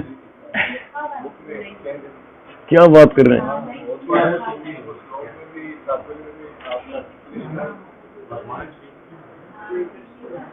तो एडिशन नया ये है कि ये होगा। ओके ओके, खैर प्रभुपाद ने इंग्लिश में इनका ट्रांसलेट किया था, वहां पे कृष्ण ही होगा, है ना, लेकिन वो ठीक है जैसा भी है। जब कोई व्यक्ति अपने आप को भगवान श्री कृष्ण के सनातन सेवक के रूप में जान लेता है, तब वह भगवान श्री कृष्ण की सेवा के अतिरिक्त और कोई चीज में रुचि नहीं लेता। वह सदैव भगवान श्री कृष्ण का चिंतन करता हुआ भगवान श्री कृष्ण के पवित्र नाम के प्रसार हेतु साधनों की खोज करता हुआ सोचता है कि उसका एकमात्र कार्य विश्व भर में कृष्ण भावनाकृत आंदोलन का प्रचार करना है। ऐसे व्यक्ति को उत्तम अधिकारी मानना चाहिए और 6 विधियों के अनुसार ददाति प्रति गृहाति इत्यादि तुरंत की संगति स्वीकार करनी चाहिए। निसंदेह प्रगत उत्तम अधिकारी वैष्णव भक्त को गुरु रूप में स्वीकार करना चाहिए। जो कुछ पास में है उन्हें समर्पित करना चाहिए, क्योंकि यह आदेश है कि मनुष्य के पास जो कुछ भी हो वह गुरु को दे दिया जाए। विशेषतया ब्रह्मचारी से आशा की जाती है कि वह अन्यों से भिक्षा मांगकर गुरु को प्रदान करे, किंतु स्वरूप से सिद्ध हुए बिना किसी को महाभागवत अर्थात उन्नत भक्त के आचरण का अनुकरण नहीं करना चाहिए, क्योंकि ऐसे अनुकरण से अंततः पतन होता है। एक मिनट। तो उत्तम अधिकारी 24 घंटा भगवान के चिंतन में, वो भगवान को किसी भी समय भूलते नहीं है, ठीक है ना। तो शास्त्र में श्लोक आता है, यत्र यत्र नेत्र पड़े तत्र तत्र कृष्ण स्फुरे। उत्तम अधिकारी का कि जहां जहां उनके नेत्र पड़ते हैं तत्र तत्र कृष्ण स्फुरे, वहीं वो श्री कृष्ण को देखते हैं। जैसे परसों हमने भक्ति वृक्ष में, कल रात को हमने भक्ति वृक्ष में चर्चा की थी ना, वहां पे भगवद गीता 4:35 कि स्वरूप सिद्ध व्यक्ति से ज्ञान प्राप्त करने का परिणाम होता है कि हमारा मोह मिट जाता है और हम प्रत्येक वस्तु और व्यक्ति का संबंध, जीवों का संबंध भगवान से देख पाते हैं। तो उत्तम अधिकारी पूर्ण रूप से ऐसे संबंध को देख पाते हैं, है ना। और यत्र यत्र नेत्र पड़े, जहां जहां नेत्र पड़ता है, जिस चीज को भी देखेंगे उन सब में वो भगवान का दर्शन करते हैं।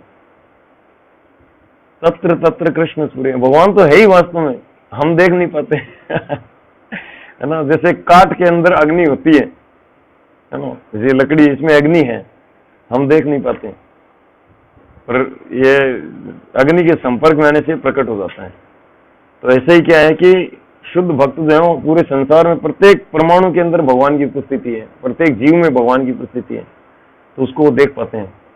तो यत्र यत्र नेत्र पड़े तत्र तत्र कृष्ण स्फुरे। स्थावर यंगम देखें, यानी जड़ और जंगम, चलता फिरता और जड़, यानी कि जो चलने फिरने वाले एक्टिव व्यक्तियों को भी देखते हैं और जड़ पदार्थ आदि को भी देखते हैं, या वृक्ष आदि को भी देखते हैं।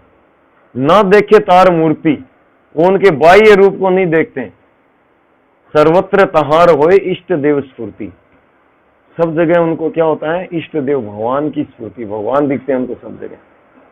जैसे प्रहलाद महाराज से हिरण्याकशिपु ने पूछा कि कहाँ है तुम्हारा विष्णु, सभी जगह है पिताजी, इस खंभे में भी है, हाँ इसमें भी है,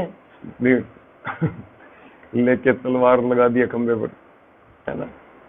तो ये शुद्ध भक्त जो है ऐसे, उनके पास एक्सरे मशीन होती है, जब उनके सामने जाते हैं तो हम क्या करते हैं, कितने पानी में, उनको बताना नहीं पड़ता। MRI मशीन लगी उनके पास, मैक्स सीख तक पूरा देख लेंगे, स्कैन हो जाएगा पूरा, है ना। और शास्त्र युक्ति सुनिपुण, शास्त्र युक्ति में सुनिपुण होते हैं, शास्त्र सिद्धांतों में वो अत्यंत निपुण होते हैं। दृढ़ श्रद्धादार, दृढ़ श्रद्धा होती है उनकी, मध्यम अधिकारी भी दृढ़ होती है, लेकिन शास्त्र युक्ति में इतनी पकड़ नहीं होती। तो शास्त्र युक्ति सुनिपुण दृढ़ श्रद्धादार उत्तम अधिकारी से ही तारय संसार, वो संसार का तारण कर सकते हैं, पूरे संसार के लोगों का उद्धार कर सकते हैं। ये प्राय श्लोक में कुछ तात्पर्य से लिया है, कुछ जो याद था वो लिया। तो ये प्राय CCM चैतन्य चरितामृत मध्य लीला अध्याय 20 सनातन शिक्षा में है। M हाँ 20वां में है, जहाँ पे देखो ये दिया है ना, इसमें तात्पर्य में जो श्लोक दिए ना उसके आसपास ये मिलेगा।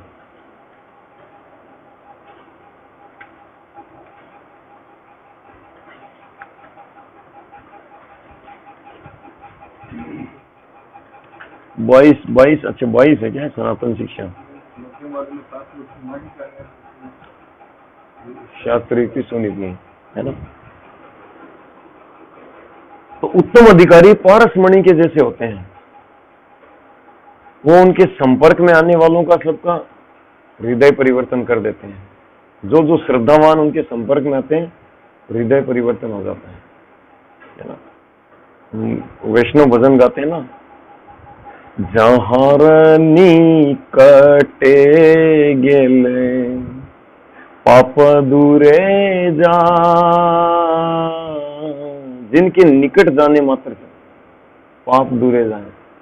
निकट जाना दूर, गंगार परश हईले पश्चाते पवन, दर्शने पवित्र करो ऐ तुम्हार गुण। दर्शन करने से ही पवित्रता आ जाती है। परीक्षित महाराज तो इतना कहते हैं, दर्शन छोड़ो, केवल स्मरण आ जाए, ये शाम संस्मरणात् पुंसाम सद्य शुद्धंति वे ग्रहा। स्मरण आते ही घर शुद्ध हो जाता है, हृदय घर शुद्ध हो जाता है। करके देख लो, अभी पता चल जाएगा। शुद्ध भक्त ऐसे होते हैं, प्रैक्टिकल है। स्मरण करते हैं, स्मरण करते ही हृदय शुद्ध हो जाता है। कभी कभी हम देखते हैं कि हम, क्योंकि हम साधक भक्त हैं, हम क्या है कि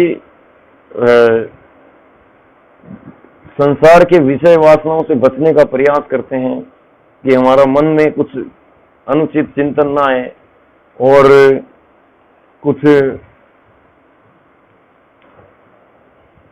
भक्ति के अनुकूल कृष्ण चिंतन ही आए या तो गलत चिंतन ना आए, है ना। तो कभी कभी आ जाता है ऐसे, कुछ एडवर्टाइज देख लिया या कुछ ऐसा करके पुराना चिंतन आ गया। आप प्रैक्टिकल करके देखिएगा, जैसे शुद्ध भक्तियों के आप स्मरण करेंगे, खासकर उनके चरणों का स्मरण करेंगे, कन्फर्म आप उसका प्रभाव नेग्लेक्ट कर पाओगे, है ना। ऐसा होता है।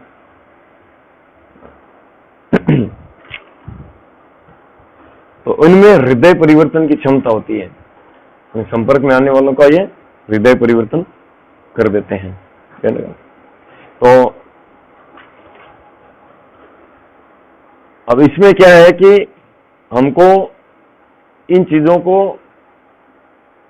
ओपनली जज नहीं करने जाना चाहिए। अरे देखो मैं बताऊं, शिक्षा के अनुसार ये भक्त है ना, ये मध्यम है, देखो ये है ना, ये उत्तम है, तो अपराध हो जाएगा। क्योंकि हम कई बार चर्चा कर चुके हैं कि हमारे पास 220 वोल्ट का टेस्टर है ना। जैसे इलेक्ट्रिक की लाइन है, अलग अलग होती है, 2 लाख वोल्ट, 1 लाख वोल्ट, है ना, कितने 50,000 वोल्ट, 25,000 वोल्ट, 11,000 वोल्ट, 4,400 वोल्ट, है ना, और कितने 220 वोल्ट। पर हमारा टेस्टर 220 वोल्ट का है। इसको ऊपर वाले में लगा देंगे, या तो टेस्टर उड़ जाएगा या हम उड़ जाएंगे। तो ये ध्यान रखना चाहिए, उनमें लगाना नहीं चाहिए।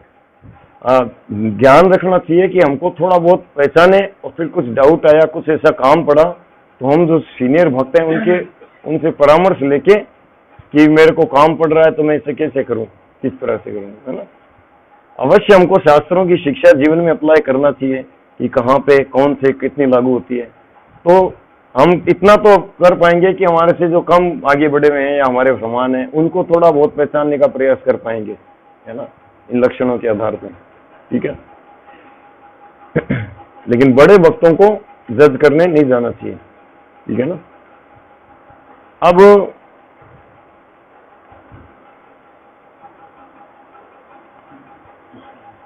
इस श्लोक का अनुवाद में एक बात बताई गई है कि हमको 3 प्रकार के भक्त से 3 प्रकार का व्यवहार करना चाहिए, है ना।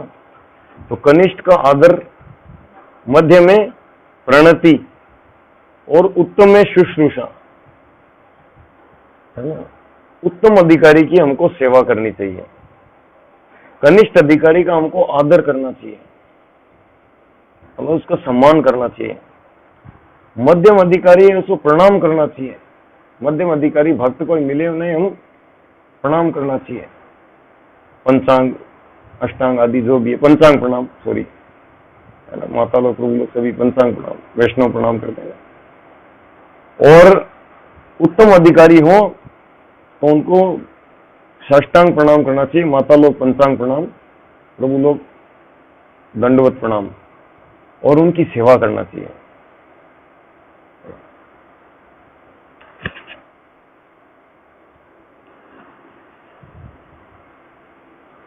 अब हम वापस आते हैं 5 मिनट, है ना, बैक, कि जो ददाती प्रतिग्रहणाती, है ना, गुह्यम आचाति पृच्छति भुक्ते भोजयते, इनको हमको किस भक्त से कैसा करना चाहिए, है ना? हाँ ठीक है। मैं लास्ट में ये था कि स्वरूप सिद्ध हुए बिना किसी को महाभारत अर्थात उन्नत भक्त के आचरण का अनुकरण नहीं करना चाहिए। ऐसे अनुकरण से अंततः पतन होता है। तो स्वरूप सिद्ध हुए बिना किसी को उसमें किस संदर्भ में बात की? प्रभु जी का प्रश्न है, हरे कृष्णा, प्रभु जी का प्रश्न है कि इसमें तात्पर्य दिया कि स्वरूप सिद्ध हुए बिना किसी को महाभागवत का अनुकरण नहीं करना चाहिए, है ना? तो इसमें ये मध्यम अधिकारी के लिए बात बताई गई है कि कई बार क्या होता है कि मध्यम अधिकारी जब उपरोक्त बातें पढ़ते हैं, सुनते हैं, तो अपने से मैच कर लेते हैं कि अरे ये तो मेरे में ही मैच कर रहा है, मैं ही सब समय प्रचार के विषय में सोचता हूँ, सब समय सेवा के विषय में सोचता हूँ, तो मैं उत्तम अधिकारी हो गया। तो प्रभुपाद लास्ट में कह दिया कि स्वरूप सिद्ध हुए बिना, स्वरूप सिद्ध मतलब ये स्थिति आती है जब कोई भक्ति में भाव स्तर पे उन्नत होते हैं, श्रद्धा, साधु संग, भजन क्रिया, अनर्थ निवृत्ति, निष्ठा, रुचि, आसक्ति, भाव। तो प्रेम से ठीक पहले जो भाव स्तर होते हैं ना, उस स्तर में जब भक्त उन्नत होते हैं तो उनका स्वरूप सिद्ध हो जाता है, सेल्फ रियलाइज्ड हो जाते हैं वो कि मैं भगवान श्री कृष्ण की लीला में सख्य रस का भक्त हूँ, कि वात्सल्य रस का भक्त हूँ, माधुर्य रस का भक्त हूँ, या दास्य रस का भक्त हूँ, या शांत रस का भक्त हूँ। ये स्वरूप सिद्ध हो जाता है, उसको पता चल जाता है खुद को कि मैं भगवान का सखा हूँ, या मैं वात्सल्य रस का गोप गोपी नंद आदि, है ना, उनमें से नंद आदि मतलब नंद महाराज नहीं, मतलब जो वात्सल्य रस के गोप गोपी आदि हों, जो कृष्ण को पुत्र के रूप में मानती थी, या मैं माधुर्य रस का भक्त हूं, मैं गोपी हूं भगवान की लीला में, मेरा वास्तविक स्वरूप में गोपी हूं, या मंजरी हूं, गोपियों की सेविका। तो ये जब स्वरूप सिद्ध हो जाता है तो उसको कहते हैं स्वरूप सिद्ध भक्त, ठीक है।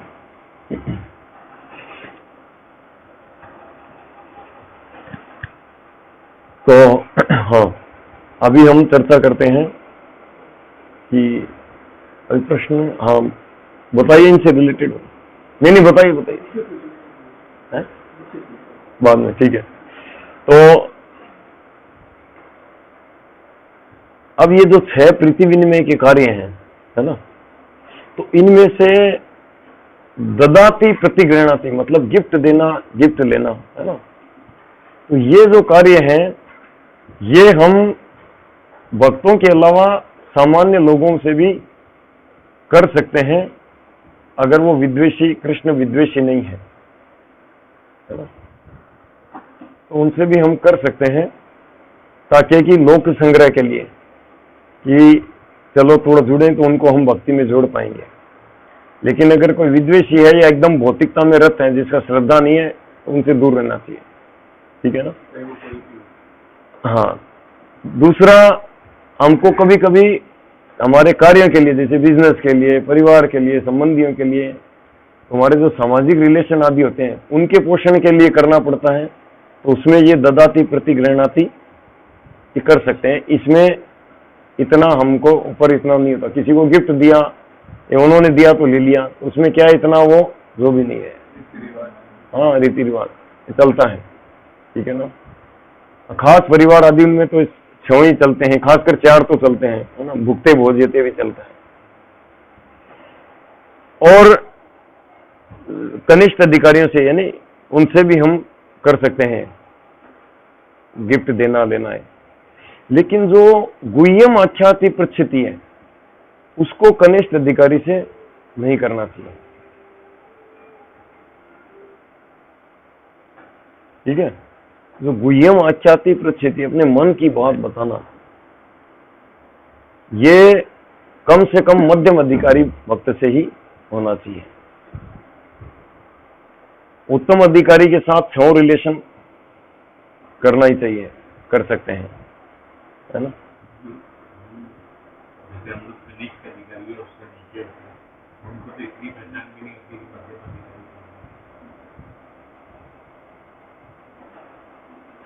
तो ये प्रभु जी का प्रश्न अच्छा है। ये हमारा जीवन में कई बार आता है कि हम तो कनिष्ठ हैं, है ना, वो सभी कनिष्ठ ही हैं, तो मध्यम अधिकारी कौन है, कैसे पहचान करें? तो इसके लिए आप जो उत्तम अधिकारी स्तर पे भक्त होते हैं ना, उनसे जाकर पूछ सकते हैं। जैसे गुरु जी हैं या गुरु जी के जो ऐसे वरिष्ठ शिष्य हैं जो उत्तम अधिकारी के स्तर पर ही हैं, ठीक है ना, गुरुदेव या गुरुदेव के गुरु भाई, है ना, या फिर गुरुदेव के जो ऐसे शिष्य हैं जो कि उत्तम अधिकारी के लेवल पे ही हैं, उनसे जाके पूछ सकते हैं आप। या आपको पता है कि हाँ कम से कम इतना तो है कि मध्यम या उत्तम इनमें से है, उनसे जाके पूछ सकते हैं कि मैं किन से गाइडेंस लूं, किन का मतलब मान के किन के गाइडेंस में रहूं, है ना, किन से मैं अपना मन की बात प्रकट करूं आदि कुछ ऐसे कर सकते हैं। तो वो बता देंगे कि हाँ आप कहाँ रहते हो, वहां रहते हो, वहां पे, है ना। या तो वो कहेंगे कि ठीक है आप डायरेक्ट मेरा नंबर लो, मेरे को पूछिए। जब उनको लगेगा कि वहां ये योग्य नहीं है ऐसा कोई, तो वो कहेंगे कि मेरा नंबर लो, मेरे से पूछ सकते हो, ठीक है। या कह देंगे कि आपके वहाँ के आप टेम्पल प्रेसिडेंट है, वाइस प्रेसिडेंट है कि या ये भक्त है वहाँ पे, ये प्रचार देता है, ये सीनियर भक्त है, आप उनसे कर सकते हैं, ऐसा बताएं, ठीक है। ये तरीका है इसका। चर्चा कहाँ चल रही थी? हाँ हाँ, तो गुह्यम आख्याति प्रचिति कनिष्ठ अधिकारी से नहीं करना चाहिए, है ना। कई बार हम बराबर के भक्तों से कर सकते हैं, लेकिन ये हमको कॉन्फिडेंस होना चाहिए कि जब जिससे हम गुह्यम आख्याति करते हैं वो भक्त, उसका एक कर्तव्य होता है कि वो उसके अंदर काउंसलर की एक योग्यता होनी चाहिए। काउंसलर की क्या योग्यता होती है कि उसके पास कोई अगर काउंसलिंग लेने आते हैं तो उसका अंदर क्या होता है, उसका हृदय विशाल होता है, वो उसकी बात को अंदर गया अंदर रह गया, लोग दूसरे के पास कभी नहीं जाएगा, चाहे पत्नी हो चाहे पति हो, अपनी पत्नी को भी नहीं बताएगा। अगर माता जी हैं तो अपने प्रभु जी को भी नहीं बताएगी कि मेरे माता जी ने मेरे से ऐसे ऐसे गुह्यम विषय में पूछा है। ये एक पहचान होती है ना। तो ऐसे भक्त से क्या होता है कि गुह्यम आख्याति करेंगे तो वो बात कभी लीक नहीं होती है और वो हमको सही उपदेश देंगे, है ना, ठीक है। तो मध्यम अधिकारी से कम हमको गुह्यम आख्याति प्रक्षिति करना चाहिए, ठीक है। हाँ, अगर हमें कोई पूछ ले तो हमको भी ये ध्यान रखना चाहिए कि किसी ने पूछा है उसकी बात हमारे तक ही बाहर जाए नहीं, है ना, क्योंकि ये बहुत इंपॉर्टेंट पॉइंट होता है कि कोई हमारे से, क्योंकि संसार में लोग दवाना जल रहा है। अब इसको उन भक्त को देखकर सोचता है कि ये हितैषी है मेरा, और हितैषी है तो मतलब उतना तो हो कि कम से कम वो बात को फैलाए नहीं। एक बार एक से दूसरे में गई, फिर 2 से 10, 10 से 100, है ना, वायरल होते देर नहीं लगता मैसेज। तो किसी के गुह्यम, है ना, गोपनीय बात हो तो उसको अपने अंदर हमको रखना चाहिए, ठीक है। उसके लायक नहीं है या आगे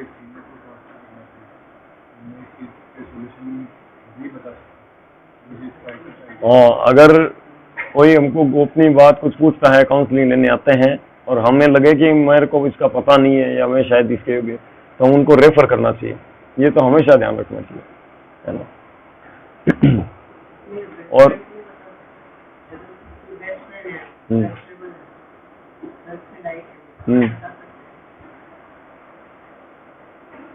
भक्ति में मध्यम अधिकारी से, भक्तों के बाहर तो कभी नहीं बताना चाहिए।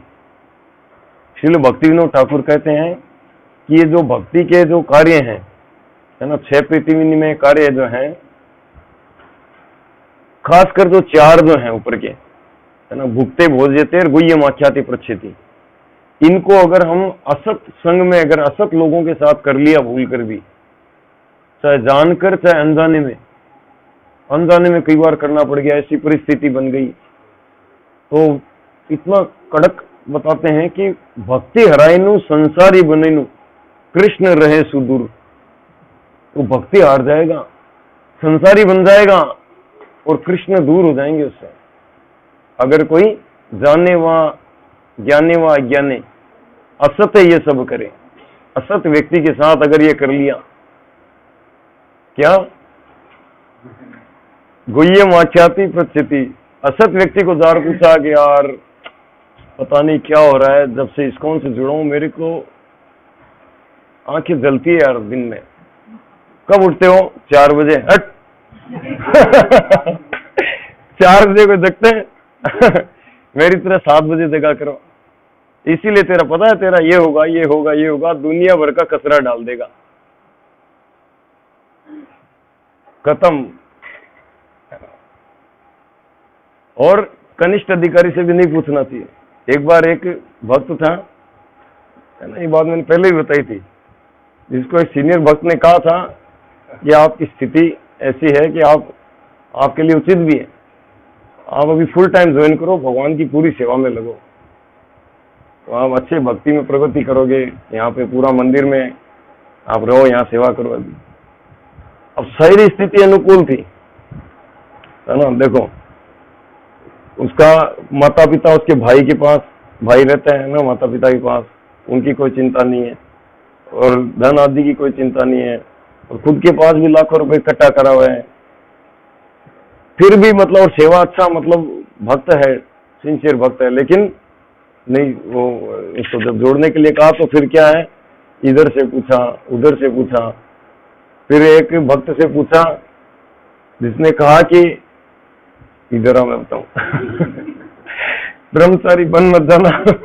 ये होगा वो होगा करके पूरा डाइवर्ट कर दिया, है ना। वो कह रहे थे 1-2 सेशन पहले मैं सोच रहा था कि राय 2 साल अच्छा कह रहे थे।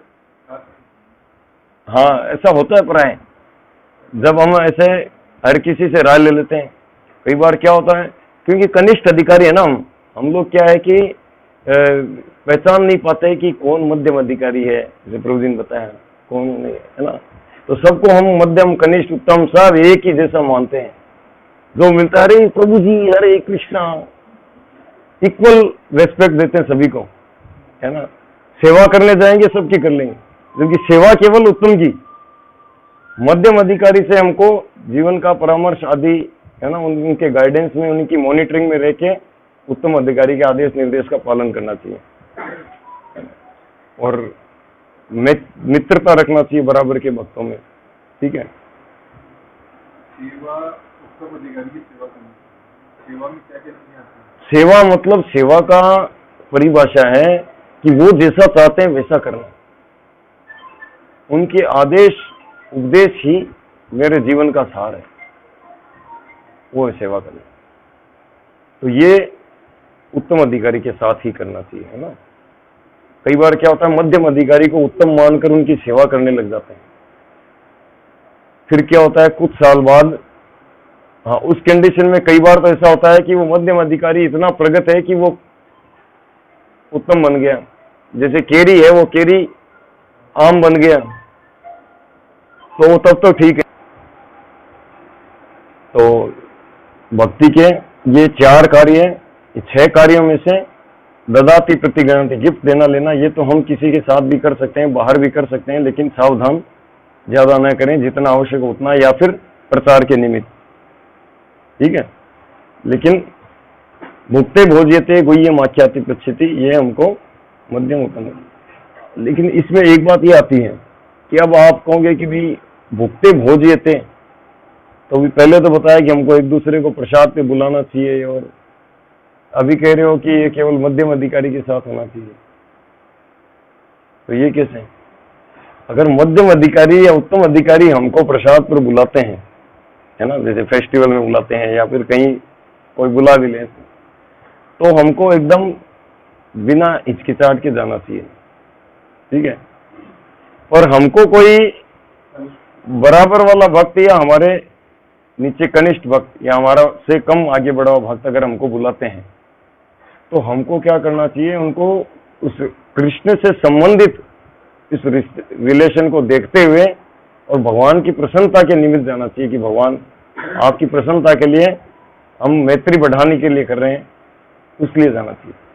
तब क्या होगा कि उसका प्रभाव नहीं आएगा, और अगर हम इस उद्देश्य से जाएंगे कि हाँ उनके घर इनविटेशन मतलब बहुत कुछ स्वादिष्ट मिलेगा खाने को, तब हमारे को प्रभाव आएगा, रिएक्शन आएगा, है ना। जैसे कोई कम से कम बड़ा आगे बढ़ा हुआ भक्त है, वो हमको भोजन पे बुलाया और हम सोचते हैं कि अच्छा ठीक है अच्छा सा हम खाएंगे, ये खाएंगे वो, ऐसा भोग बुद्धि से जाएंगे तो हमारे को प्रभाव लेना पड़ेगा। लेकिन उनके ऊपर कृपा करने के उद्देश्य से कि ठीक है वो हम पहले से जुड़े हुए हैं, वो बाद में जुड़े हैं, वो हमको, है ना, एज ए वो इस ददाती प्रतिग्रहणती भुगते भोजयते सिद्धांत को पूरा करने के उद्देश्य से बुलाना चाह रहे हैं, तो उन पर कृपा करने के उद्देश्य से हम जाएं तो उन पर रिएक्शन नहीं आएगा।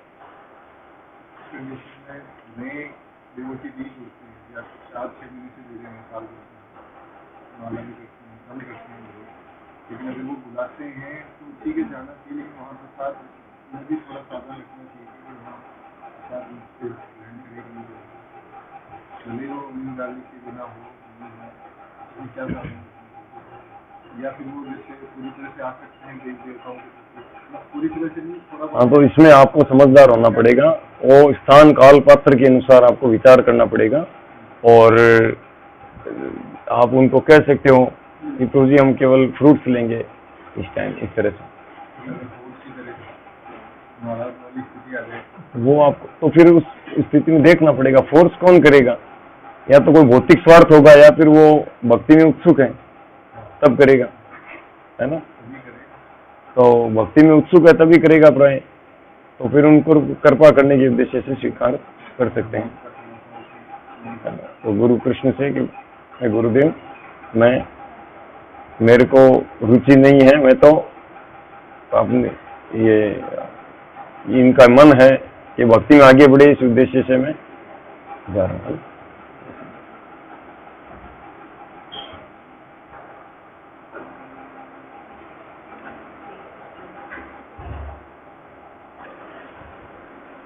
और किसी का प्रश्न कोई?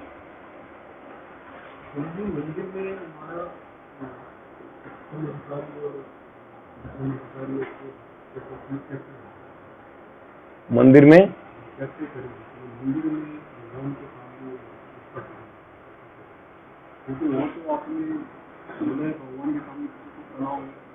प्रणाम कैसे करना चाहिए मंदिर में? हाँ, मंदिर में वैष्णव प्रणाम नहीं करते हैं, है ना। मंदिर में वैष्णव अगर कोई हो तो हमें मन से प्रणाम कर सकते हैं, मंदिर में नहीं करते हैं। और वैसे इस्कॉन के मंदिरों में प्रातः काल एक साथ वैष्णव प्रणाम कर लिया जाता है ना, मंगल आरती के बाद में। हाँ, मंदिर में जब हम एंटर होते हैं तब वैष्णव प्रणाम करते हैं कि मंदिर में जो उपस्थित है उनको एक बार एंटर करते ही वहीं बाहर से, लेकिन पर्टिकुलर किसी वैष्णव को मंदिर में प्रणाम नहीं करते भगवान के सामने।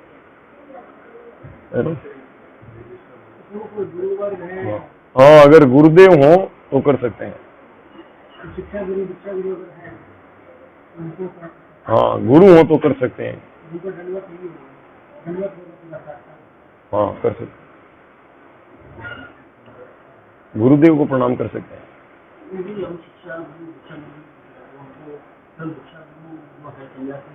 गुरु गुरु ही होते हैं, है ना। और अब कई बार क्या होता है कि जो दीक्षा गुरु है उनसे भी हम शिक्षा लेते हैं, या कई बार दूसरे गुरु से हम शिक्षा लेते हैं तो हमारे शिक्षा गुरु होते हैं। लेकिन शिक्षा गुरु का मतलब ये नहीं होता कि कोई भी शिक्षा दे वो शिक्षा गुरु है ना। कोई उत्तम अधिकारी भक्त होते हैं वही गुरु होते हैं, उनसे हम शिक्षा ले रहे हैं तो शिक्षा गुरु, और वही हमारे दीक्षा गुरु हो सकते हैं। ऐसे उत्तम अधिकारी हमारे दीक्षा गुरु, और बाकी हम मध्यम अधिकारी से किसी से हम शिक्षा लेते हैं तो वो मॉनिटर होते हैं, वो हमको दीक्षा गुरु के शिक्षाओं को मॉनिटरिंग करते हैं कि हम पालन कर रहे हैं नहीं कर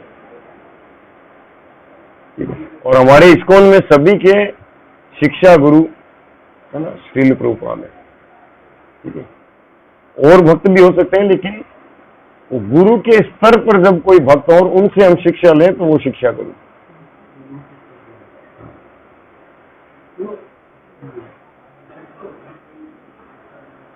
किसी का भी नाम लेकर नहीं पूछना चाहिए कभी, है ना। हाँ, उसमें अपराध हो जाएगा। हाँ?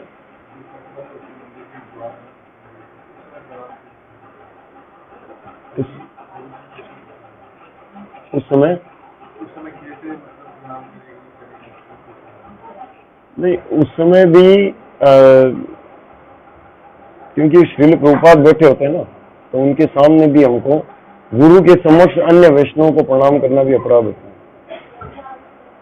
जैसे कई बार गुरु जी बैठे हैं, हम सब बैठे हैं, इतने में कोई मॉनिटर आ गए जो हमको गाइड कर रहे हैं, है ना, उनको काउंसलर हैं और हैं, तो उनको प्रणाम करने लगे, तो कभी नहीं करना चाहिए, अपराध हो जाएगा।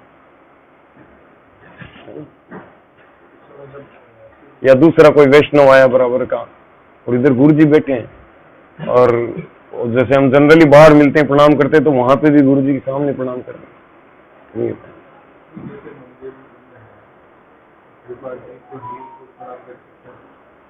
हाँ, प्रभुपाद जी तो होते ही हैं। प्रभुपाद जी का भी अगर पट बंद है तो कर सकते हैं। भगवान का पर्दा बंद है, प्रभुपाद जी का भी पट बंद है तो कर सकते हैं वैष्णव प्रणाम। प्रभुपाद जी को कर सकते, प्रभुपाद जी को तो करो। जिससे फिर उसके बाद जाते हैं हाथ जोड़ना, नाम लेना, वो भी इसमें अपनी नाम है, लेकिन कई बार ऐसे सब बटवन होते हैं, वैसे प्रणाम नहीं करते, लेकिन हाथ जोड़ के वैसे प्रणाम नहीं, भगवान को दंडवत प्रणाम ही करना चाहिए। मंदिर दर्शन करने जाए तो पूरा दंडवत प्रणाम करना चाहिए भगवान। पट बंद है तो प्रणाम करना ही नहीं चाहिए, मन से भी नहीं।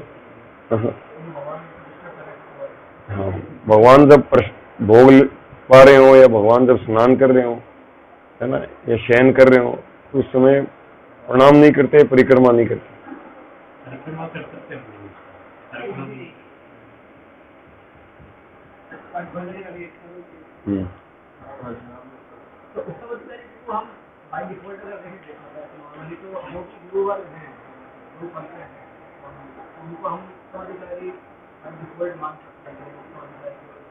हाँ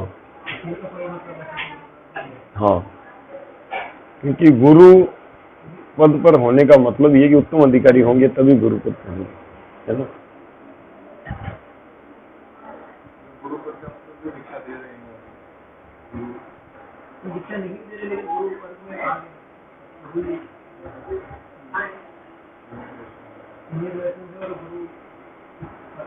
दीक्षा नहीं दे रहे।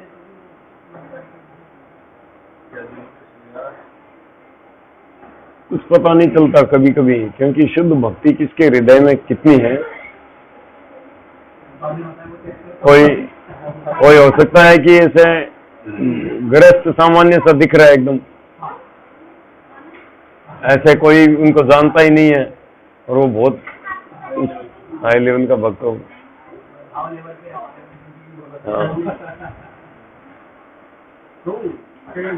मंदिर में हाथ पर्दा लगा होता है, लगा होता है, भगवान दर्शन भोग लग रहा है ना, भोग लग रहा है, नहीं कर, हाथ से प्रणाम नहीं करते, प्रणाम नहीं करना चाहिए। प्रणाम करते हैं, भगवान डिस्टर्ब होते हैं। हाथ पता चलाएंगे तो वैसे नहीं करते, लेकिन ऐसे हाथ जोड़ के हरि नाम तो नहीं करते। हाँ हाँ, हरि नाम 24 घंटा कर सकते हैं।